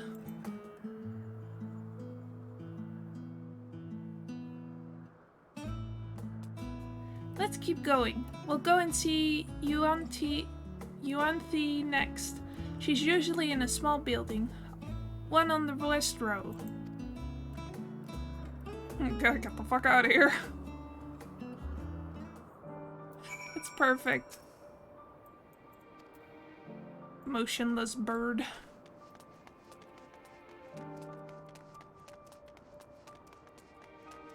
This bird has followed us around in Shadowbringers, and it has followed us to the past. Joke's on you, that bird is actually the main villain of this expansion. Hello! Well, if it isn't Michian, I see you've brought a friend today. Greetings, Yuan Thi. An apple. Could you make me an apple? The kind Hermes likes, covered in syrup. I want to share it with Dweshe. Oh, candied apple. Hermes is certainly partial to them, but you know you can't eat Meteon. You weren't made to do so. But I like it too. It may seem that way, but it's due to your ability to share others' feelings. You've taken Hermes' likes for your own. In any case, I can't prepare an apple right now, but I'll bring one for Hermes soon, I promise. I'm sorry, Dweshe. I wanted to show you my favorite thing. Then I could ask about yours, but I failed. Tell her what you like. Ooh, that's what you like. Yes, yes, I can feel it. Your joy and happiness. And it makes me happy too. Thanks for sharing it with me, Dweshe. Well, we've walked and talked a lot. Maybe Hermes has finished talking too. Shall we go and see? I think Dweshe told her that she likes the fish stew her dads used to make when she was younger.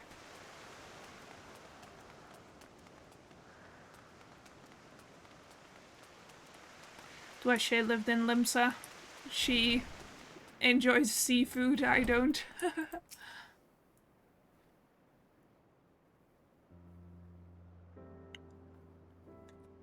There you are. I can see the fresh air has done Meteon good. Dweshe wants to learn about you and Elpis, so I taught her. About this place, about my power, about your favorite food. I'm not sure if that last one will be of any use. But I do appreciate you keeping Meteon company. While you were away, I finished speaking with our guests. Finished? Hardly. You requested time to consider the invitation, so we have no choice but to occupy ourselves with an inspection of your work. My apologies. It has been decided that Emmet Selk and Hitledeus will accompany me as I tend to my duties. If you wish to learn more, perhaps you would like to come too. I'm compelled to remind you that she is in no way associated with the convocation. We simply chanced to meet at Propylion. There's no guarantee that the matters we discuss will remain private. I do not mind. To see the joy her presence brings Meteon, I cannot imagine our mysterious friend harbors malicious intent. Dweshe is kind, really, truly. She taught me as much as I taught her. You're coming, of course, to watch Hermes. You're bound to learn lots and lots.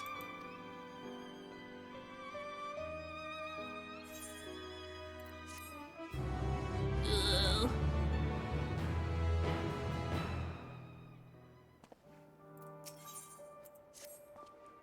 If everyone is ready, there are a few creations I need to check on.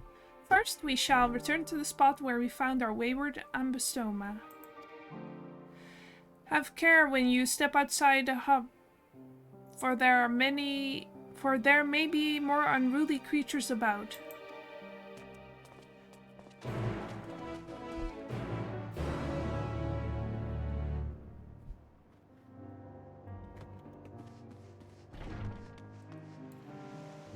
Whee! Let's go! Umbral wind. Little particles.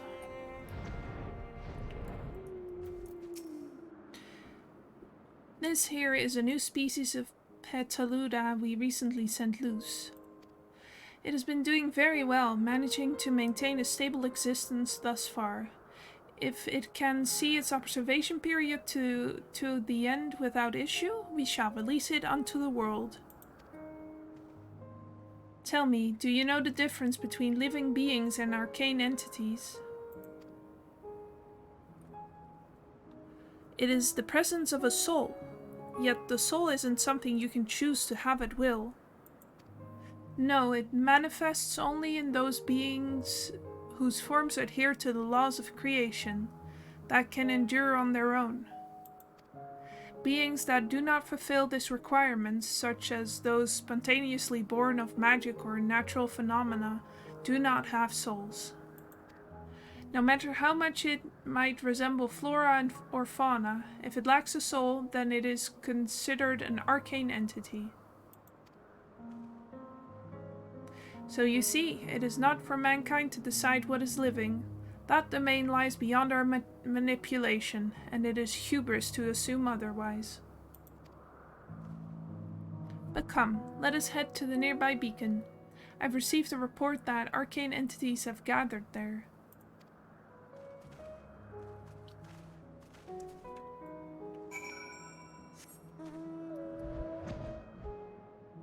Yes, sir.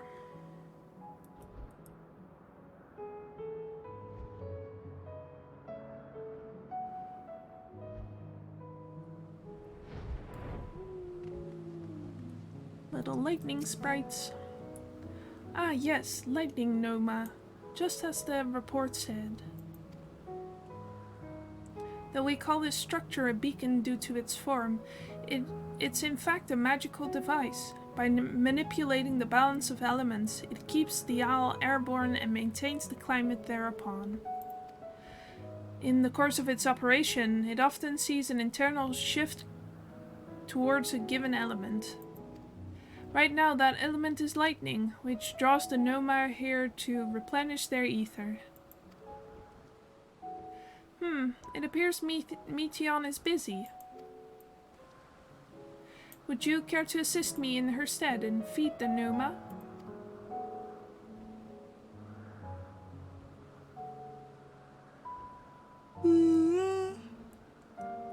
By using this lightning converger, you can harness ambient lightning and focus it into a ball. A veritable feast for our dazzling friends. Go on, give it a try.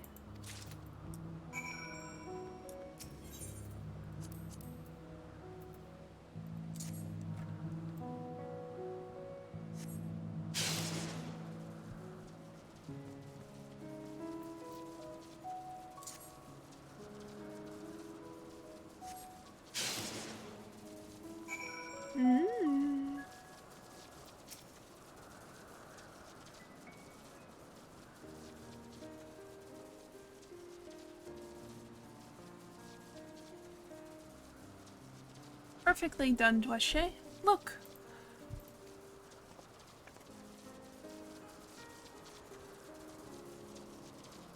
See how they gather to feed, how they express themselves through their action despite their lack of words. Speech is not the sole defining characteristic of a thinking, feeling creature, nor is silence an indication that they do not possess these qualities. Be it a soulless arcane entity such as a Noma, or an ephemeral life form such as the Petalluda, all seek to perpetuate their existence, to survive.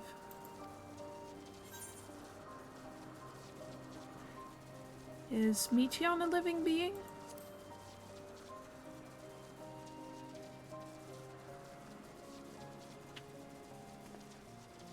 Good question. I can answer it from a theoretical standpoint, but it ultimately falls to the Bureau of the Architect to pass judgment. Those with exceptional vision, such as Hythlodaeus, may be able to ascertain her true nature. But to me, it doesn't matter. She is herself, and that is all I need to know.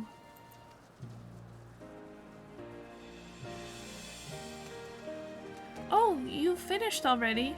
I'm sorry, I was in the way. Not to worry, my dear. They missed nothing of note, and we still have plenty of work for them to observe. Next, we will head east to the Morning Dew. I need to speak with some observers there.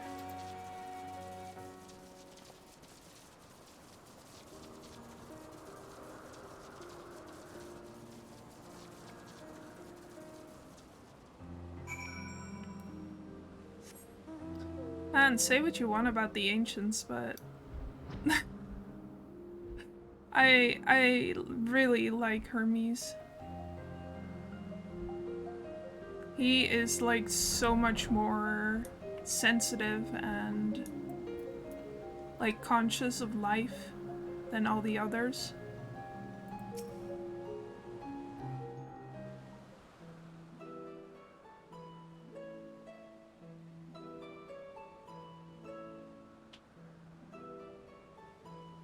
Amazing, is it not? The Ampelos, one of our newest subjects. Yeah, it kind of seems like that, but I think he more created her as like, sort of like a daughter figure, but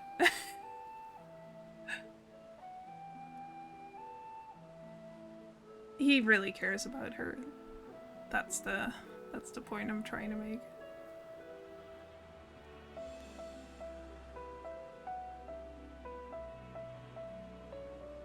I don't know, it's weird and complicated. He's better.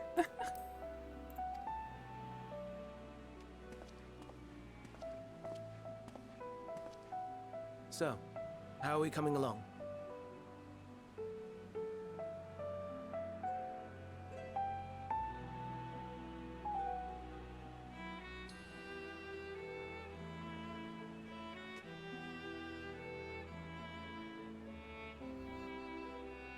Hey, look at the flowers!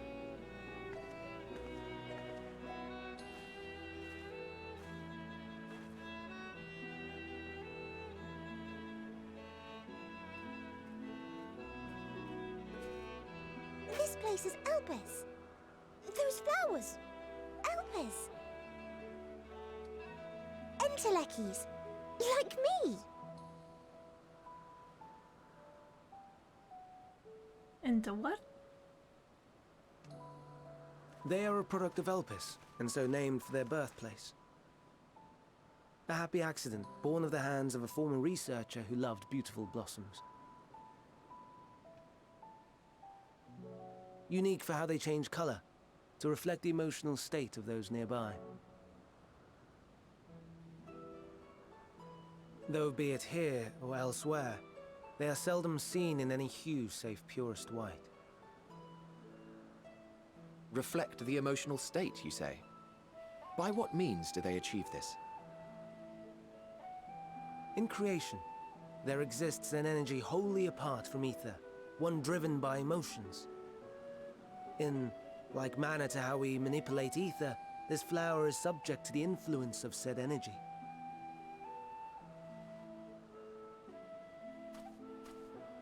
While it has no will of its own, it is sensitive to the prevailing emotion in the vicinity, and reacts by altering its color and vibrancy.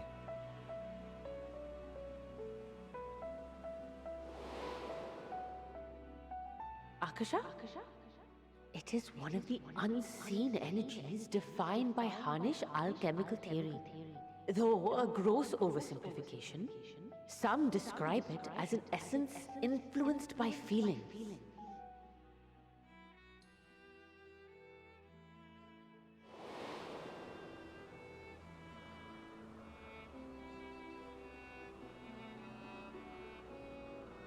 Akasha. Though I'm not familiar with the term, your description suggests it is the self-same energy. Dynamis, we call it.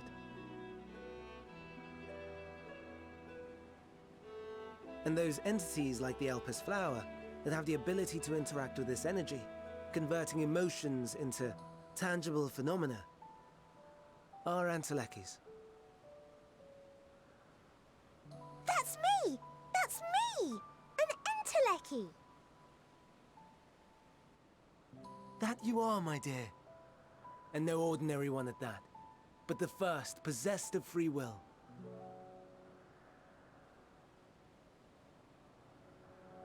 Wait. A form of energy other than ether? Dynamis? I've never heard of such a thing.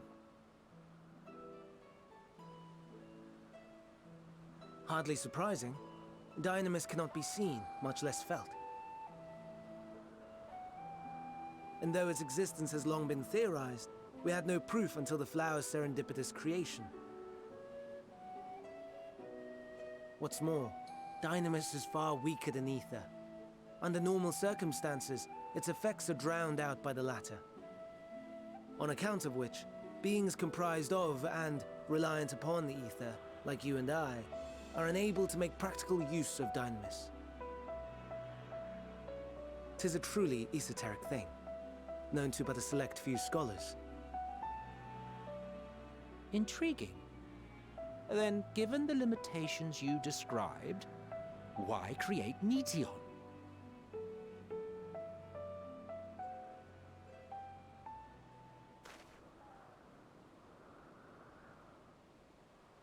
Our star, Aetheris, is especially rich in ether, so much so that its name is derived from it. However, when we consider all energy in existence here and in the vast space beyond, Dynamis may account for as much as 68.3%. The more abundant form by far. Were we able to control it, we could open the door to limitless possibilities. 'Tis not unlike a gently flowing stream, unable to break through the dam of ether barring its path. But if we could imbue the stream with the vigor of a raging river...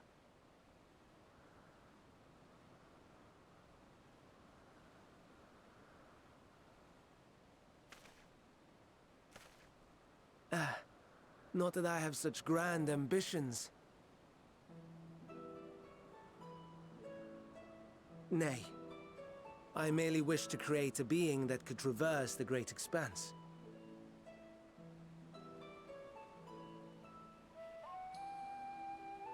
The relative scarcity of ether beyond the bounds of this star was a concern. And so, I looked to another source of energy by necessity.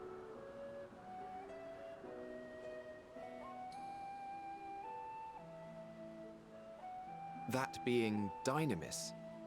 No wonder her ether is so thin. Precisely.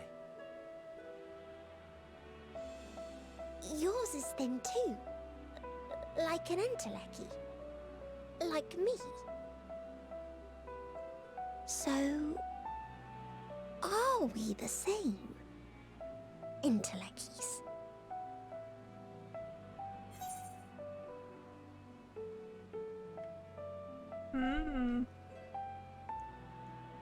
This one raises actually a really good question.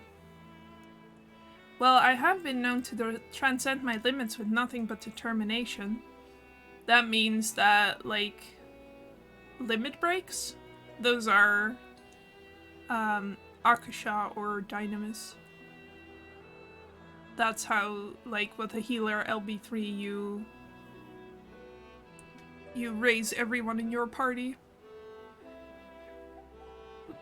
But I'm gonna go for this one, because Emetselk has been mean to Dwashe, and now she's gonna be mean back. If I'm thin, it's because Emetselk didn't do a proper job.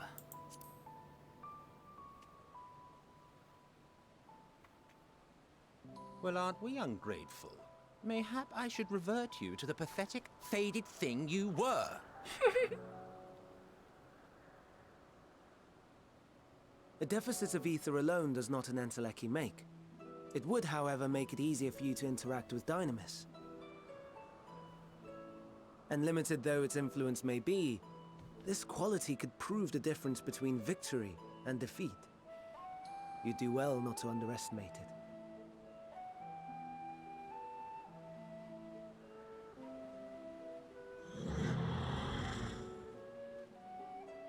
Oh dear. I'd forgotten about the poor fellow. You must excuse me a moment while I go and verify a few more things.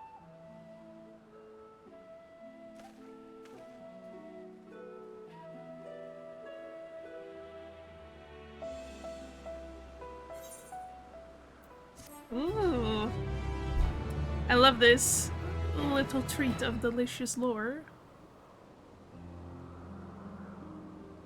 Just for me.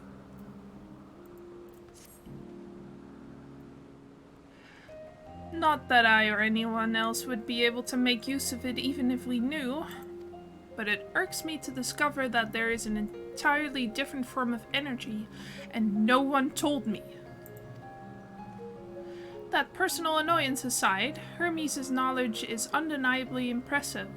Given that there are none among the 14 who specialize in the Celestial, he would be a welcome addition. Assuming he can be persuaded to join, that is. I still can't understand his hesitation. Why did you join the convocation?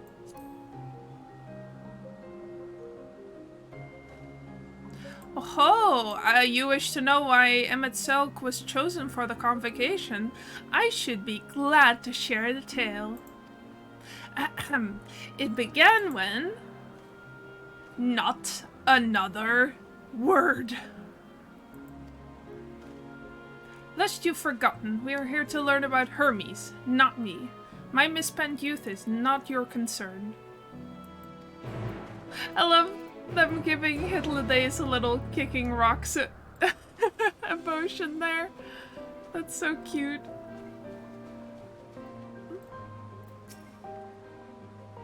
My apologies for the wait. I've inspected the Ampelos to my satisfaction. All is well with the creature, and I dare say it won't be long ere it is released unto the world. Another creation, however, reportedly isn't faring so well, the Charybdis. That is what we shall tend to next. If you would follow me, my friends, we shall return to the main isle and head north. It's so funny, playing this after, like, really,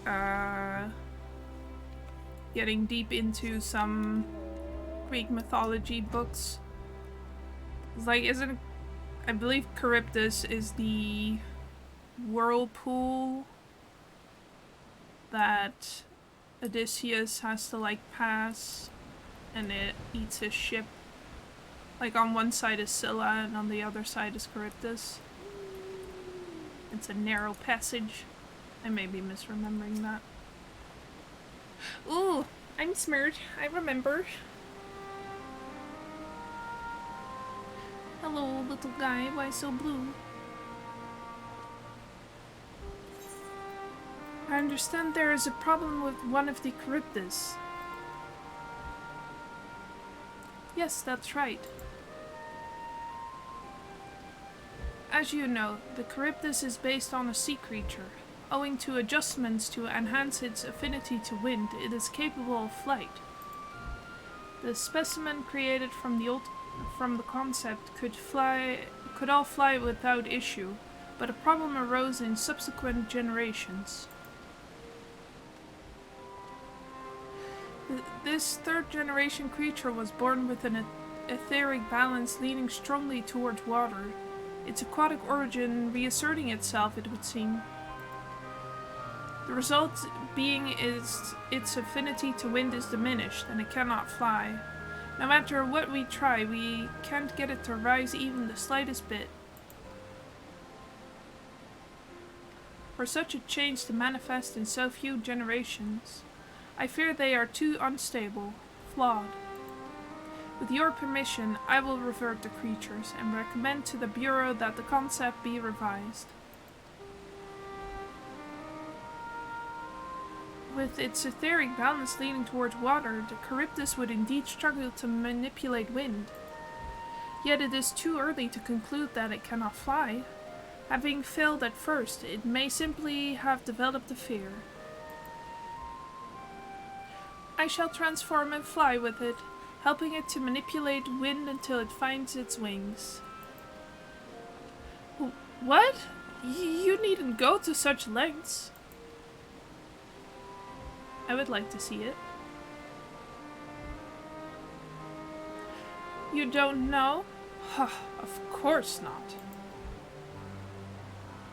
Transformation is an art in which one manipulates vast quantities of ether to construct another body around oneself. In practice, this allows one to assume any conceivable form and thereby transcend the limits of one's flesh. Yet convenient though it may be, transforming in the presence of others is considered vainglorious in the extreme, as uncouth and unseemly as running around roadless. Shameful. Am I to understand you make a habit of this? Nothing of the sort. It's just that when transformed, I can wield the wind and fly. It may seem excessive, but what is our shame next to the lives of these creatures? They deserve a chance, and we owe it to them to do all in our power. Be that as it may.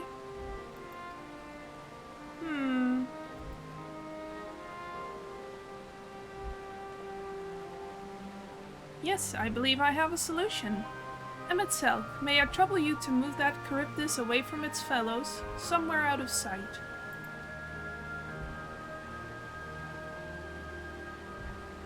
Hi. Meanwhile, I'd like the rest of you to help me prepare here.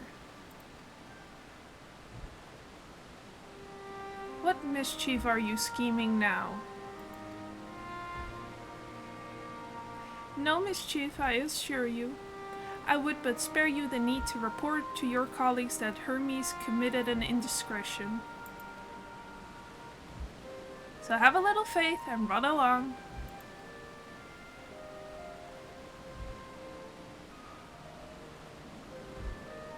I trust you don't mind.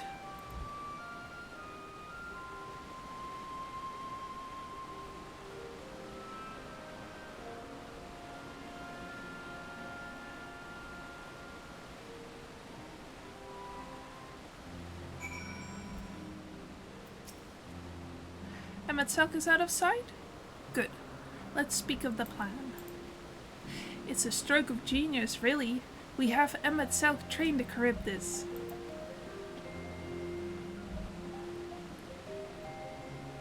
Aside from being able to fly untransformed, he can readily see ether currents. And with his adept spellcraft, he can also employ suitable wind magics to guide the creature along. While he is indeed capable of all you described, it is not his duty. I am loath to trouble him with it. Don't be. As I mentioned, it would also be for his own sake. With that settled, let's begin at once. Toche, I want you to go to Emet-Selch. Tell him that you have a favor to ask. He will be disinclined to cooperate at first, but you mustn't be discouraged. With our friend, the trick is to be unflaggingly persistent. Off you go now, and good luck.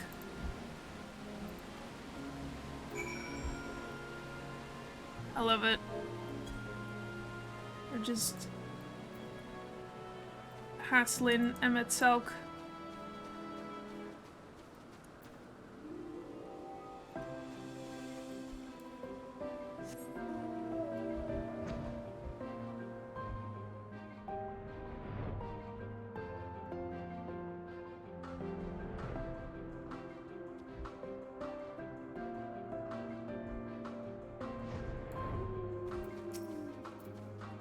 Hey, I have a favor to ask. Oh, no, you don't. I'm not lifting a finger. I don't know what Hythlodaeus is up to, and I will not be made to know. I refuse. If Hythlodaeus is to be believed, relentless insistence may serve to wear down the ever-weary Emet-Selch. I have to say please, Emet-Selch.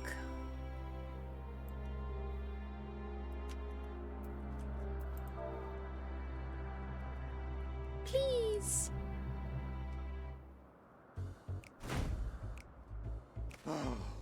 No, no, no. You are not foisting this nonsense on me.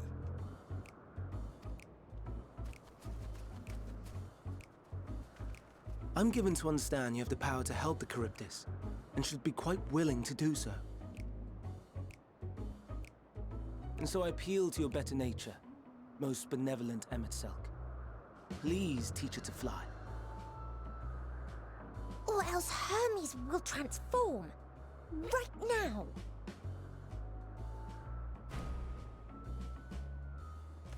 Now, there's no need to go quite that far. Altruism is its own reward, as I'm sure he would agree. Oh, would he now? And who contrived to put me in this position, pray tell? Nothing so devious. I merely suggested a possible course of action.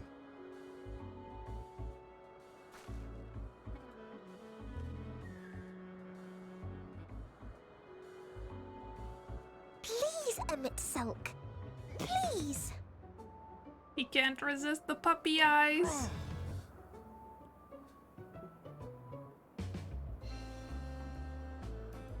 I did not come all this way to play nursemaid to your creations. I'd thank you to remember this favor and let it be the last. Yeah.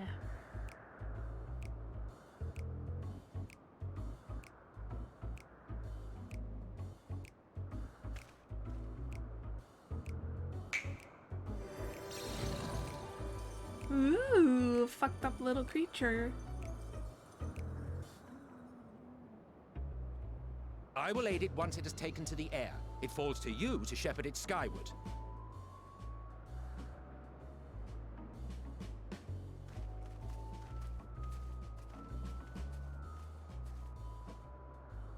Well, let's relax and enjoy the spectacle, shall we?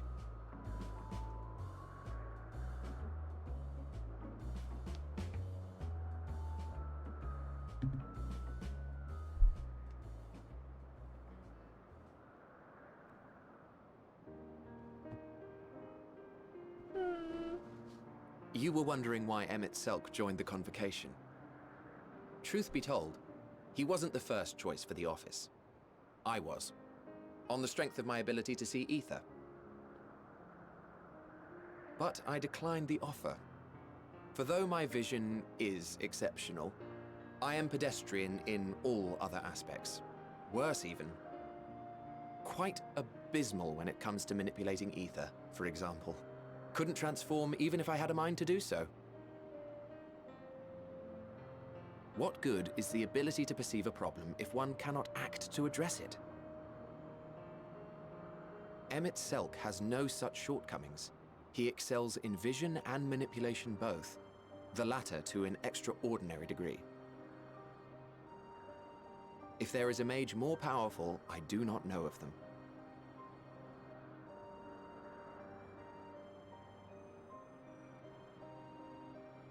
Thus did I recommend him for the office in my stead. And I wasn't the only one. Far from it. Countless others vouched for his skill and character. People the world over, to whom he had previously lent a helping hand. Oh, how surprised he was. Claimed he hadn't done anything remarkable for anyone. Modest to a fault. He deserved every bit of acclaim he received. Yet he may well have gone unappreciated were it not for a mutual friend. A singular soul who can't help but involve herself in the business of others. Where she walks, excitement is certain to follow. Her antics irritate Emet-Selch to no end. But much of his grumbling stems from genuine concern.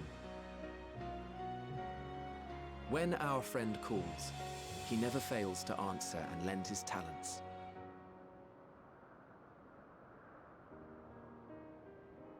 And in the course of doing so, he himself came to be recognized and respected by those around him.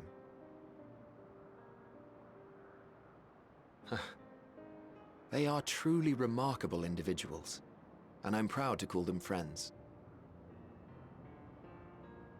To help them realize their dreams. This will be my greatest contribution to our world. And when they have fulfilled their respective purposes, so too shall I have fulfilled mine. And together we may return to the star. Look at me, spilling my innermost secrets. I can't seem to help it with you. I can only assume it is due to the color of your soul. I just don't understand how you can be so alike and yet so different.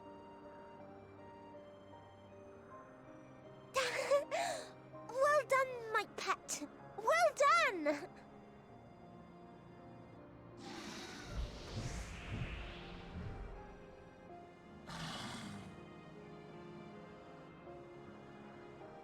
Ah, yes. I dare say the Charybdis will be fine here on. Why don't you go and signal to Emmett Selk? Let him know that his arduous task is at an end.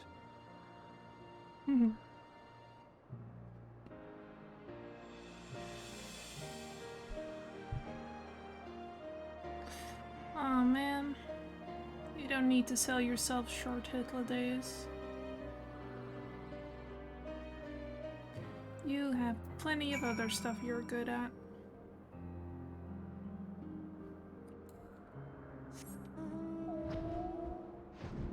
But yeah, running around ropeless, that means for our final fight in Shadowbringers, Emmett Selk got naked.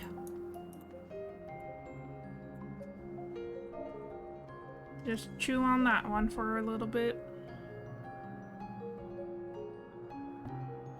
Emerging from his reverie, Emmett Selk notices you and begins to descend with the Charybdis.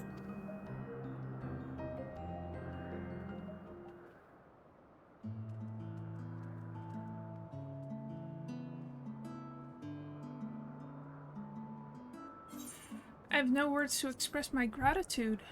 Thanks to you, the Charybdis has learned to fly.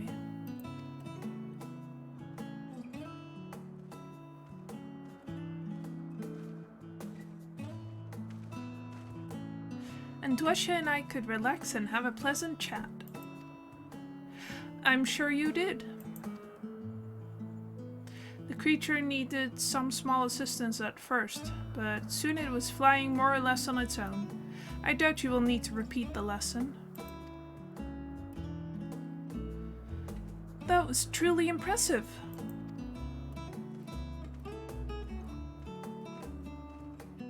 I witnessed it all from afar. The Charybdis flies.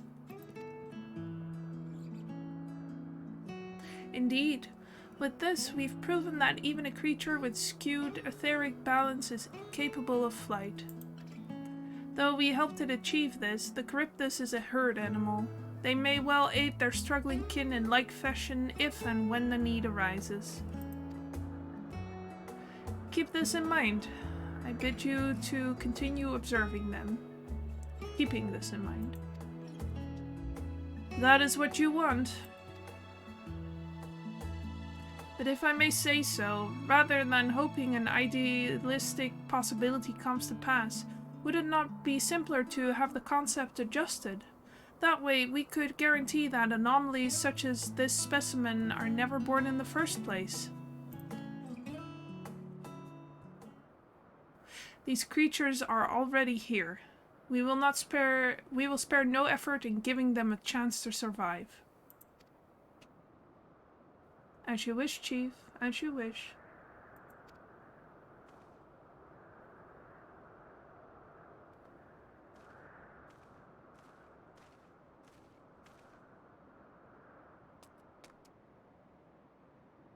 Hermes.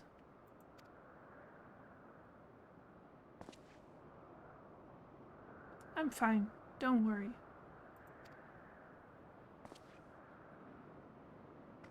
Well, that concludes all of my present tasks. Let us return to Anagnorisis for now.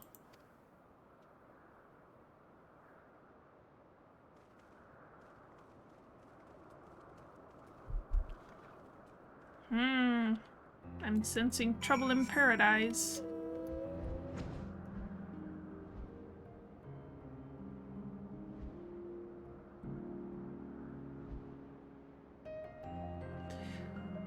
How are you feeling about the ending time for stream today? Do you think you want to end just normal time, or can you go a little longer? I Either way is fine by me. What? Want to apologize for forcing me to help, do you? Alright. Perfect. Save your breath. You didn't force me to do anything. I merely chose the most expeditious way to have done with an impediment to our business. You tell yourself that, buddy.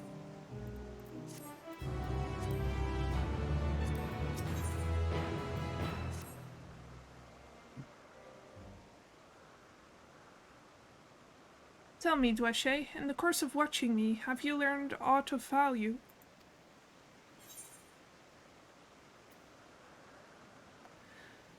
Dynamis. Dynamis seems promising.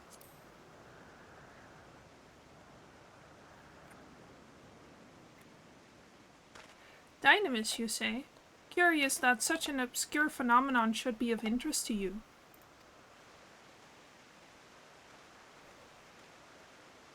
Chief Hermes, what good fortune to find you here.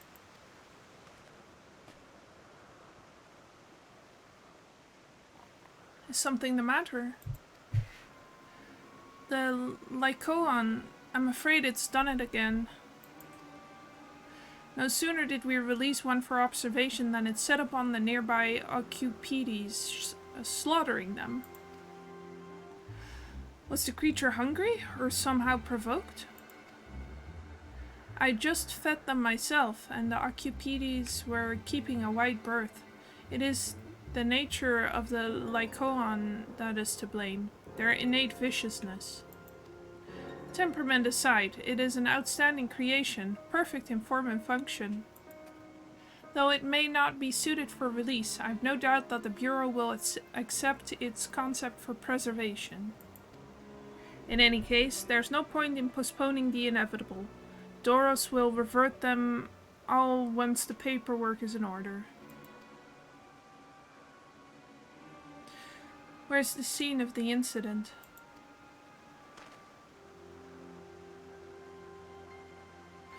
Just off the path to the 12 Wonders. As you make your way, you should see it on the left. I don't know if Doros is still there, however.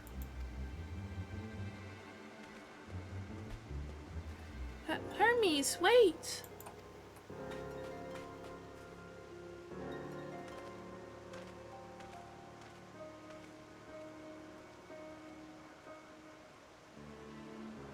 If this is part of his work, then I would observe. We follow.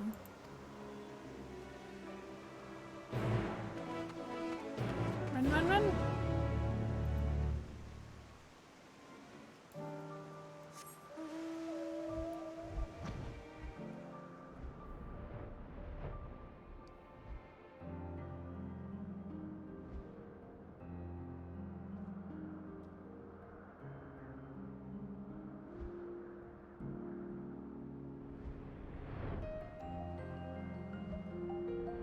Yeesh.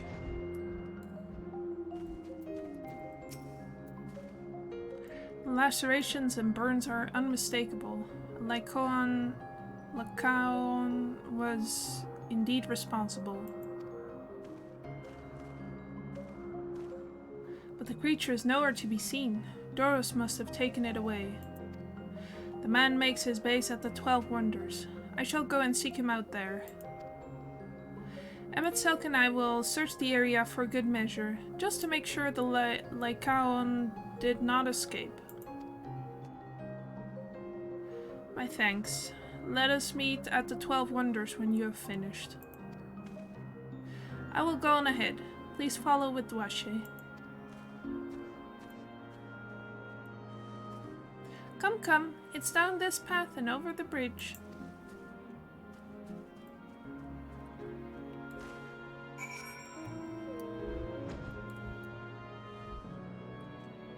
Ooh.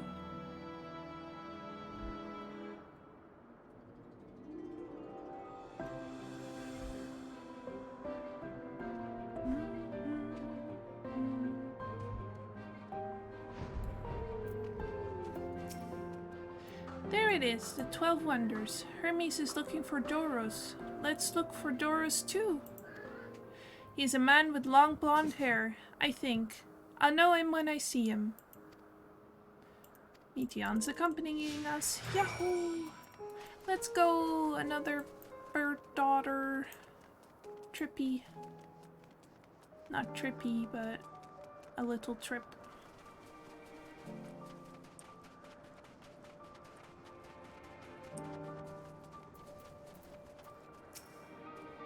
Doros! That's Doros! Well now, if it isn't Meteon, what brings you here?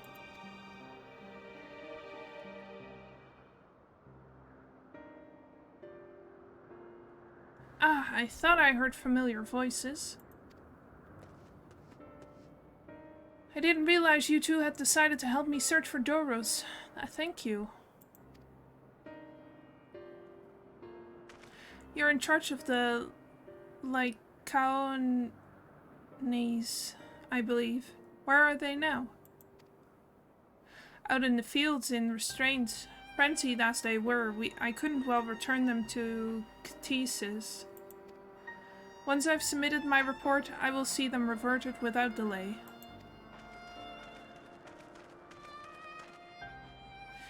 It's as he says, the beasts are indeed quite ferocious. You're one of the 14. What brings you here? Nothing you need concern yourself with, as you were. We've heard the news that a Lycaon slaughtered Archimedes. As the observer in charge, you're of the opinion that they are not fit to be released. I am. Their abnormal aggression and exceptional strength make for a highly problematic combination. It matters not where they are released. Lycaones would threaten other species and upset the natural order. Could it be that the specimens observed are an outlier? Highly unlikely. We've created a good many of them. All exhibit the same tendencies. Even when we used Kairos to begin with a fresh slate, their behavior was unchanged. That sounds familiar. Kairos? A memory reconfiguration system. The chief himself created it. It allows us to erase or alter memories, that we may observe creations in different environmental conditions without needing to remake them from scratch. Quite impressive, and potentially dangerous. Depending on the intensity of the etheric emissions, Pashtarot may wish to have words with you. Rest assured I've kept all values within prescribed limits, and to prevent misuse, its applications are limited to those authorized by the Chief Overseer. Do not misunderstand. To manipulate a subject's memories is an intrusive act I deeply abhor, but it is still preferable to execution. Come now, Chief, let's not be so melodramatic. What was born of ether is simply being reduced to its original state. I know the distinctions concern you, but we mustn't lose sight of the bigger picture, making rational choices for the sake of a more prosperous star. If a creation cannot be properly studied even with the aid of Kairos, we remake it. If a creation is deemed a detrimental existence, we unmake it. 'Tis all for the greater good, and none question the necessity of such routine processes. I understand these things, I do. I would never think to unleash a clear and undeniable threat unto the world. Yet, insignificant though their individual lives may be next to all creation, it is all the Lycaones have. Before we seal their fate, we owe it to these beings to exhaust all options, to ensure that nothing has been overlooked. If you insist, let me provide you with a full report, and we may take it from there.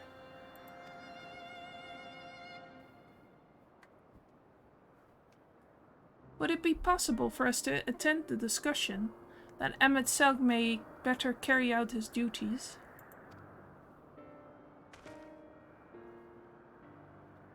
By all means. Pray show them to the meeting room.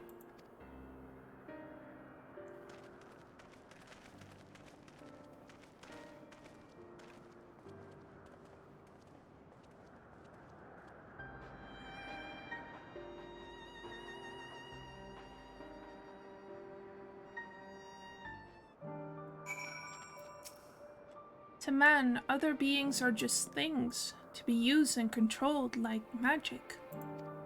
That's what Hermes told me once.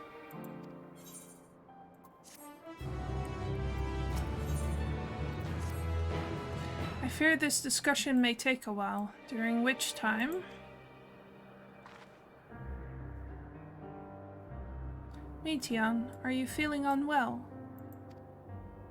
It's not me, Hermes, it's you. I won't go to the meeting. I'll stay with Dwashe. Loath though I am to impose, may I leave Meteon in your care again?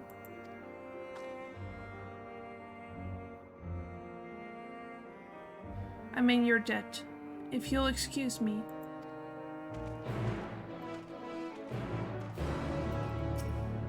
Can you help me with something, Dwashe? The meeting will make Hermes sad. I want to cheer him up with a flower. Hermes likes flowers the most of all the creations in Elpis.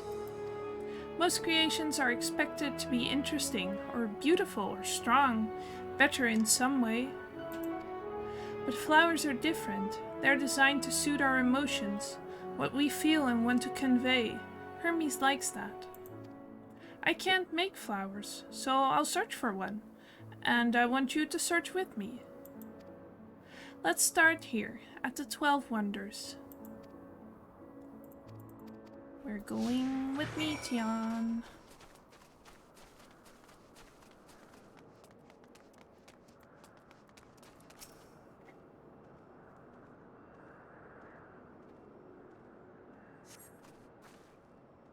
Vibrant purple flowers bigger than your hands adorn a tree. Ooh, so big and bright, I love them. But they might be too bright. You have to think of the recipient. That's what Hermes said.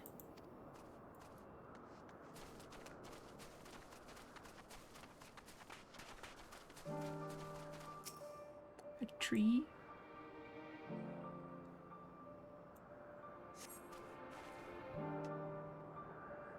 A tall, slender tree rises before you. You crane your neck to look for flowers.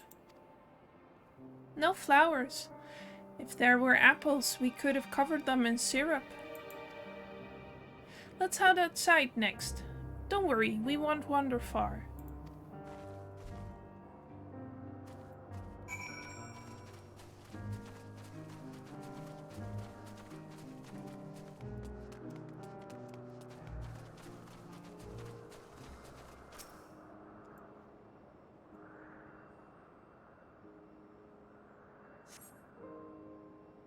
An array of beautiful flowers grows in the bed, their mix of colors forming a pattern. These would be better for Hermes, but they're hedged in. That means we shouldn't touch them. They're either under observation or poisonous. Any other place should be fine though. Let's keep looking.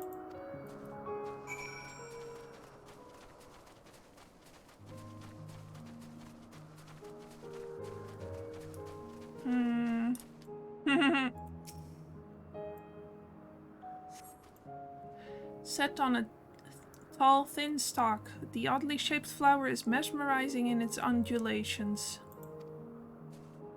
Oh, a coneon, a flower that can move. When Hermes wasn't looking, it shot seeds at him. Not a good gift, maybe. But you're good, Dwashe, at spotting flowers. We'll find something soon.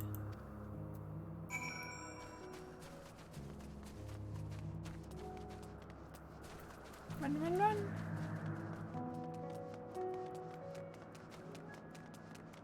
Love the tippy tap behind me.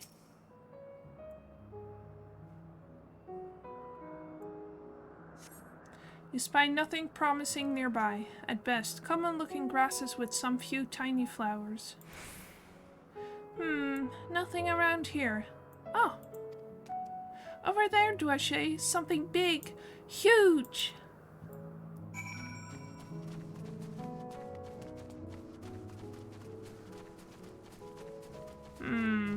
I don't know if you would like this, though. A terrible stench reminiscent of sodden old boots pervades the air. Without a doubt, the culprit is the marble-like creature you see before you. It's an Adonis. The things around its mouth look like petals, but the flowers are the orbs on its head. When Hermes inspected it, it swallowed him up. He didn't leave his room for days. What do you think, Duache? Would he like it?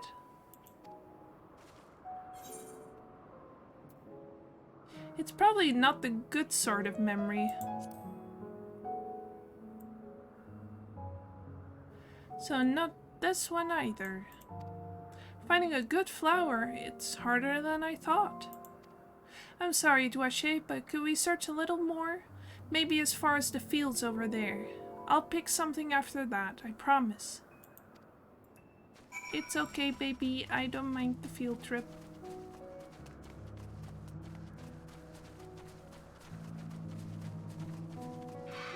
Oh, I do invite the enemy. Leave me alone.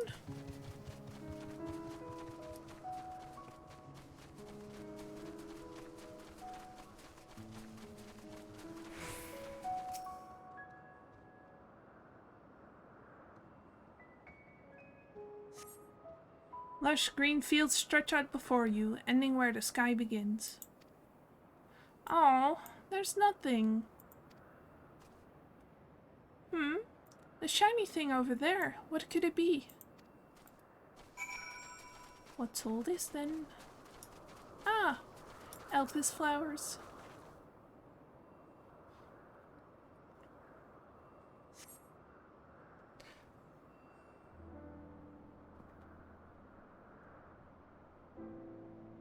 Ooh, Elpis flowers. They're here too. Hermes likes and dislikes them at the same time. Like me, they're entelekis. Like me, they feel his pain and turn dark. That's only for Hermes though. For others, they're always white and bright.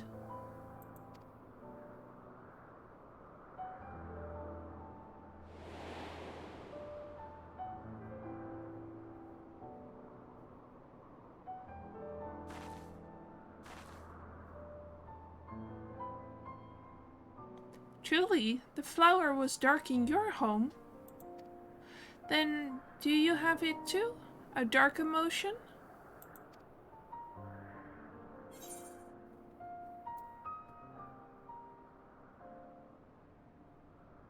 I've been plagued by doubt and anxiety.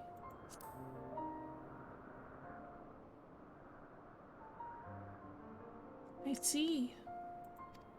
Hermes has felt the same. A shortness of breath, the walls closer and closer. But only him. No one else feels it. Please, Duache, won't you lend them to me? Your doubt and anxiety. I want you to make the flower dark, in front of Hermes. He's been in a dark place, since before he created me. He needs to know that he isn't alone. That he isn't there alone. That others are sad too.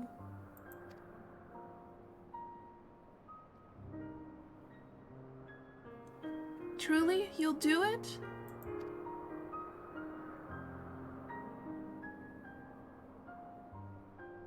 Thank you, Duache. Thank you. It means more to me than I can say. I can't wait to see how Hermes reacts. Let's go back and fetch him.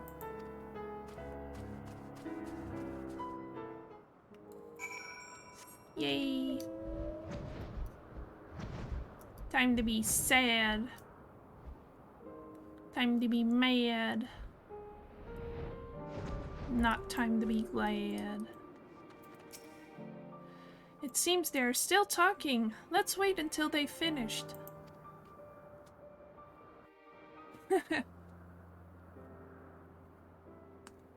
Hey Hermes, look how hard I can cry.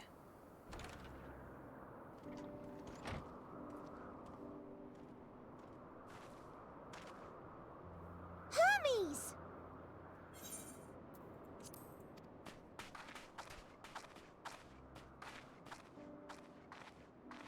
Oh, you were waiting for me.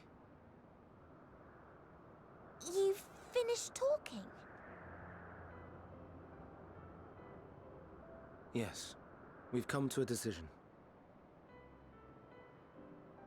My thanks for keeping Meteon company. Emmett Salk and Hythlodaeus have already retired to their rooms. There is room for you too, if you would follow me. Wait! I want to show you something first.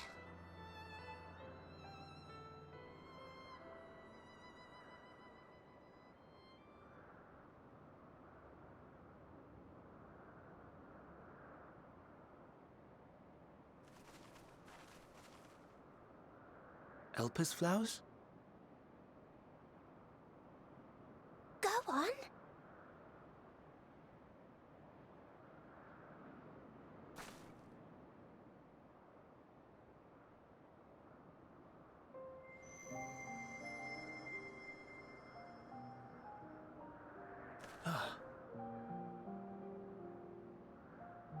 You're not the only one, Hermes. Others feel sad too. You're not alone.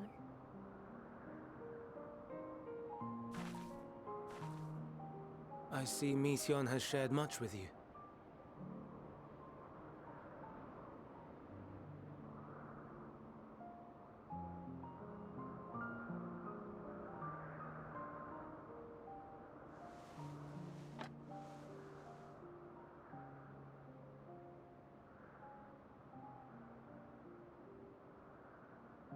May we talk a moment?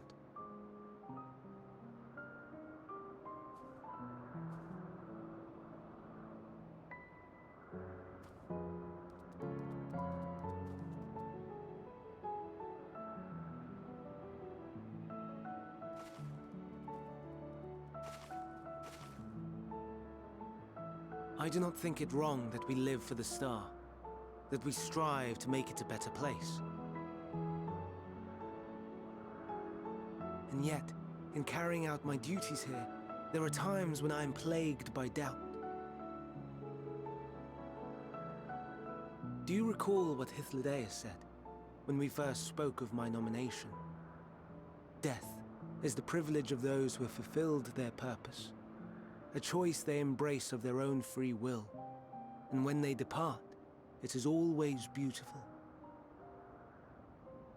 Perhaps it is, but only for man. Creations that he deems useless are discarded with nary a second thought. Some scarcely born into the world, afforded a handful of breaths before life and potential are abruptly extinguished. We make an effort to spare them the pain, but they sense what awaits. Rage and anguish and cower and fear. And it is not beautiful. Yet no one cares. No one. So fixated are we upon the duty that we do not pause to question the method. Pain and suffering, confusion and despair, writ plain in the eyes of those poor creatures. Yet no one sees. We turn a blind eye and carry on in blissful ignorance. Not amiss. And always, always the blossoms shine pure and white. A contradiction so blatant I could scream, want to scream. How can you all accept this aberration? Then I wonder, Am I the aberration for thinking thus? And I am filled with dread. But now I know I'm not alone. Not the only one for whom the flowers weep. I won't ask what you thought as you kneeled beside the Elpis, or if you only did it at Meteon's insistence. Nevertheless, I thank you. To know that you too have experienced suffering is a comfort.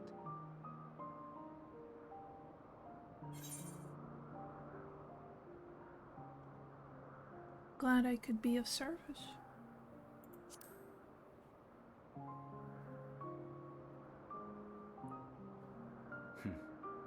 To so willingly lend an ear to ease my burden.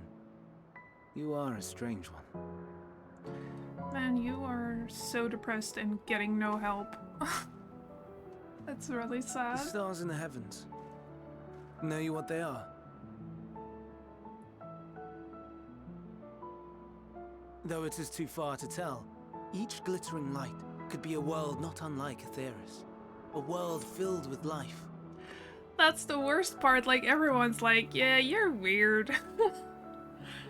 It's like, no, he needs help. He's not weird. So many stars, so many lives. For us, there may be no higher purpose than to live for our world. But what of the other living beings out there? What is it that gives their lives meaning? That drives them day after day after day? To pose that question to our undiscovered cousins, I created beings of dynamis, who can traverse the vast emptiness between the stars. Meteon and her sisters. Aye, sisters. She has a great many of them, and they have already departed on their journey, traveling to one star and then the next in search of life. As one might expect, exploration on such a grand scale is rife with difficulties, and thus far I've naught to show for it. But I have faith that we will make some manner of discovery ere long. And when we do, I should be glad to share our findings with you, in gratitude for your kindness.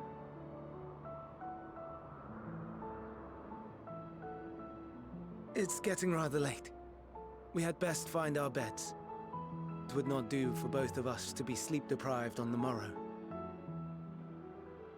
Come, Meteon. Let's head back. All right. So, baby. Yep. Classic. Classic maneuver.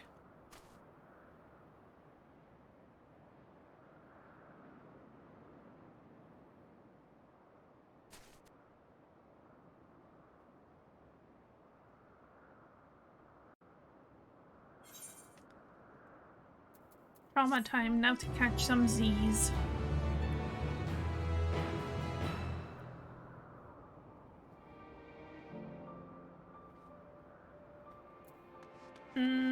Yeah, let's do one more, and then we're gonna go stream.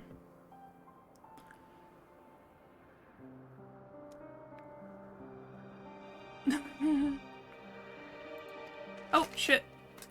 An alter brief rest something. As Emetselk and Hythlodaeus are aware, we reached a verdict regarding the fate of the Lycaones. 7 were created for observation, and all 7 must be unmade. Doros has followed the correct protocols, and as Chief Overseer, I can find no fault in his judgment. The Lycaones would disrupt the natural order, ravaging and consuming other species until they themselves starve and perish. They cannot be released unto the wild, and they cannot be allowed to remain here in Elpis. I intend to petition the Bureau of the Architect to have the concept preserved as a restricted purpose hazardous life form. Hythlodaeus has pledged to support me in this endeavor. Yet whatever the Bureau decides, the existing Lycaonies... I don't know why I'm having such a hard time with this word. Have served their purpose. Doros has already isolated the creatures, and is preparing to carry out the necessary measures. I will join him forthwith. It is my duty to witness the conclusion to this study. If you are resolved, then we have but to accompany you. Of course, let us be off then. We return to the main aisle.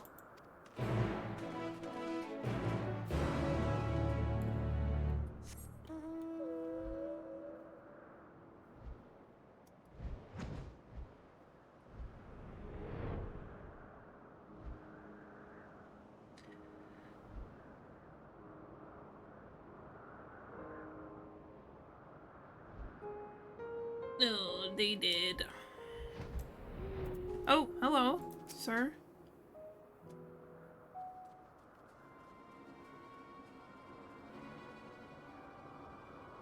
Doris, are you hurt? What happened here? They caught me off guard. I had them bound with ethereal shackles, but they became frenzied, even more so than usual, and broke free. I was able to stop 4. The other three escaped.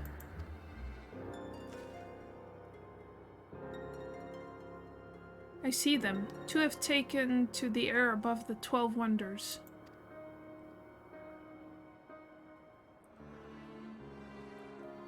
The last is up ahead, lurking in the fields. You and Dwashe handle that one. The pair in the sky you can leave to me. If this is how it must end, then so be it. I will render assistance to Emmet Selk, unneeded though it is.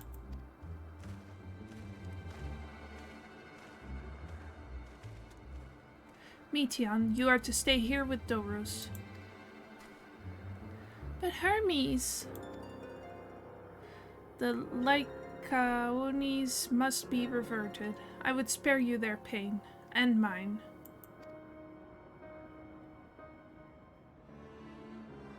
This is my burden, not yours. But if you are intent on helping, then please follow my lead.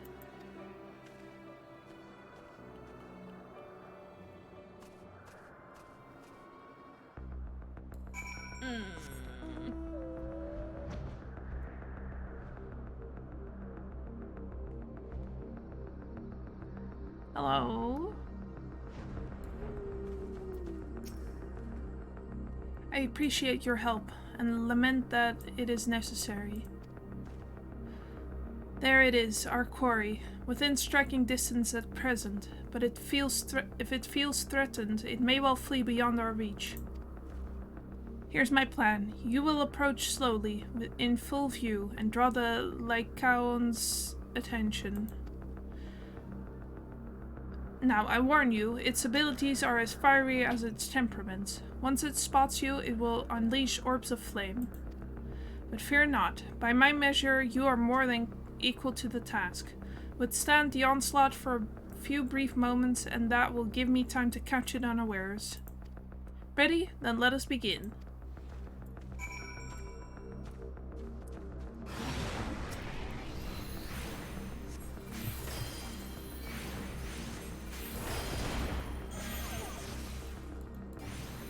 Yes! Kill!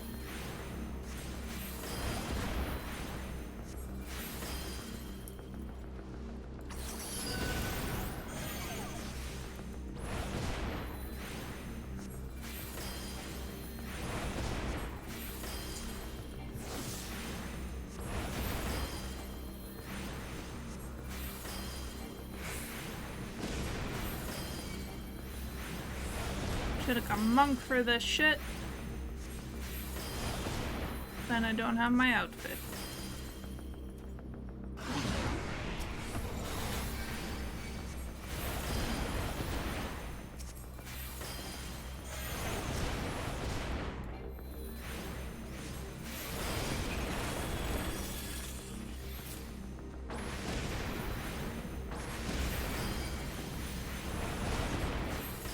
Yeah.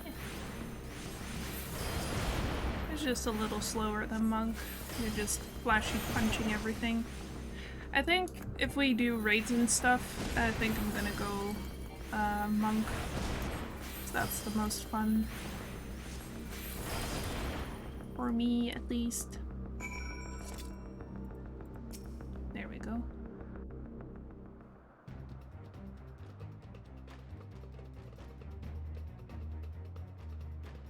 Now.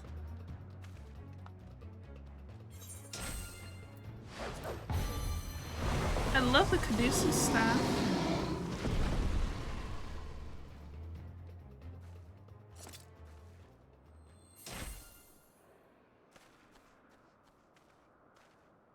Oh. Forgive me. Please, forgive me.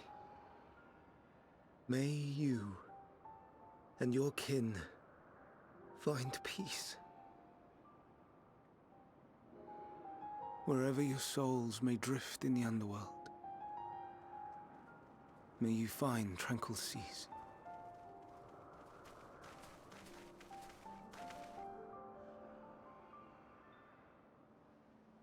Be not forgotten, in concept endure, to reclaim form and one day live again.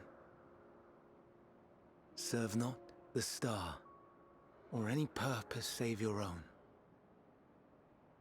Live again, if that be your desire.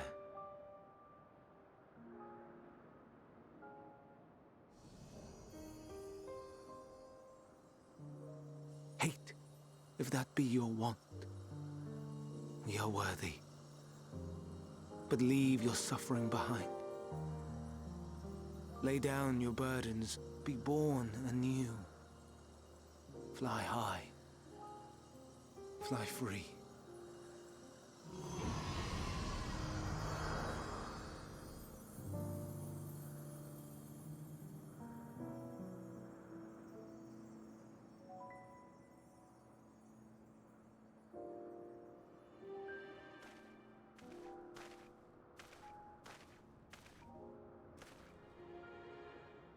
Join the convocation, Hermes.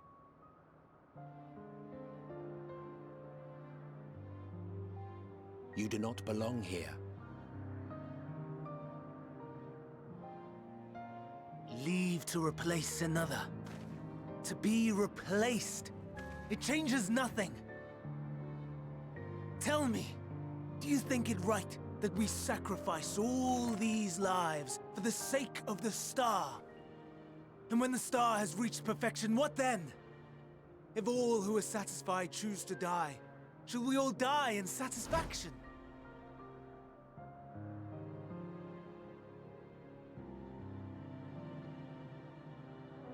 I do not know.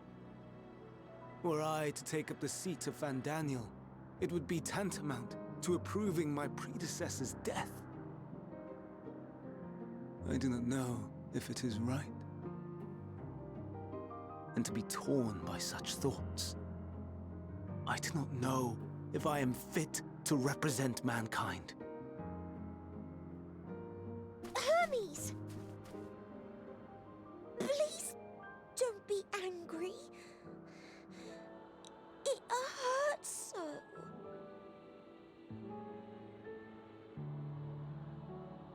Forgive me. If you would still consider me in spite of everything, I beg some time to gather my thoughts. Meanwhile, Hythlodaeus, I fear I must trouble you to attend to the others. 'Tis no trouble at all.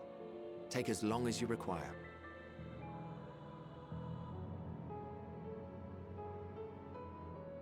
And you, my friend, I pray you find that which you seek.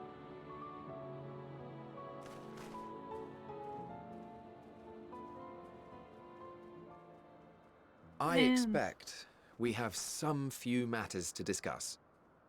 Shall we return to the 12 Wonders for a time? Aye.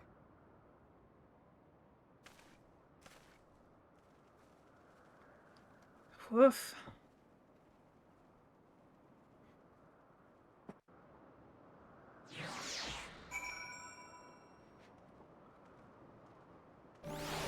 Getting into the heavy stuff, man. The other Lycaonies have been taken care of. The incident is resolved, and life in Elpis continues as normal. Or ends, as the case may be. Rationally speaking, I understand Hermes' argument. No matter how well deserved the rest, there is a pang of sadness when a colleague leaves us. Yet never has a departure caused me such grief as Hermes appears to feel. What must it be like to experience such torment? Oh, don't worry, buddy. You'll find out in about, like, I don't know how long. But you'll get, about 12,000 years to ponder it. You have anything to say for yourself? I don't know what answer he's searching for, or if it is within our power to give it, but I believe he would make a fine Fandaniel, and if he rejects us out of hand, we will all be lesser for it. Yep. Oh man. Well, on that cheery note, let's call stream there. We'll have some really fun stuff for next time.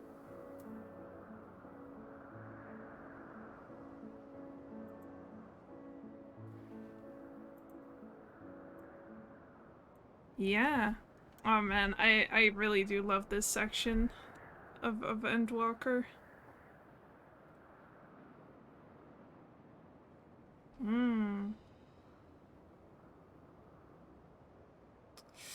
Oh man. It's not as it's probably gonna be. I'm looking at the mission list and it feels longer, or it doesn't look that much, so I don't know if we'll be able to finish this section next time, but I'm not counting on it. But that was a really fun stream.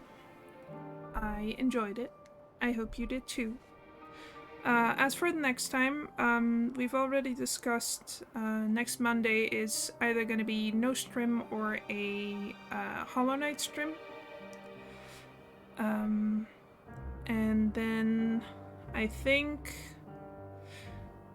yeah, next time I'm going to be able to do a stream is Wednesday, so I hope that works for you. Next Wednesday, because that's my day off.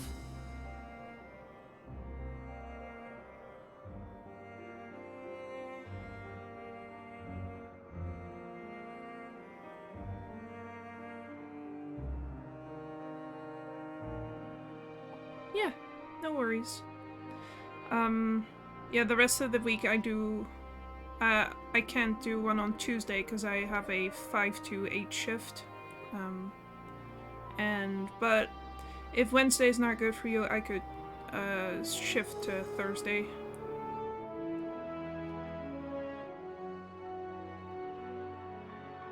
Yeah. Sure. Alright, well, thank you for being here. Good stream. And I will see you again next time. Goodbye.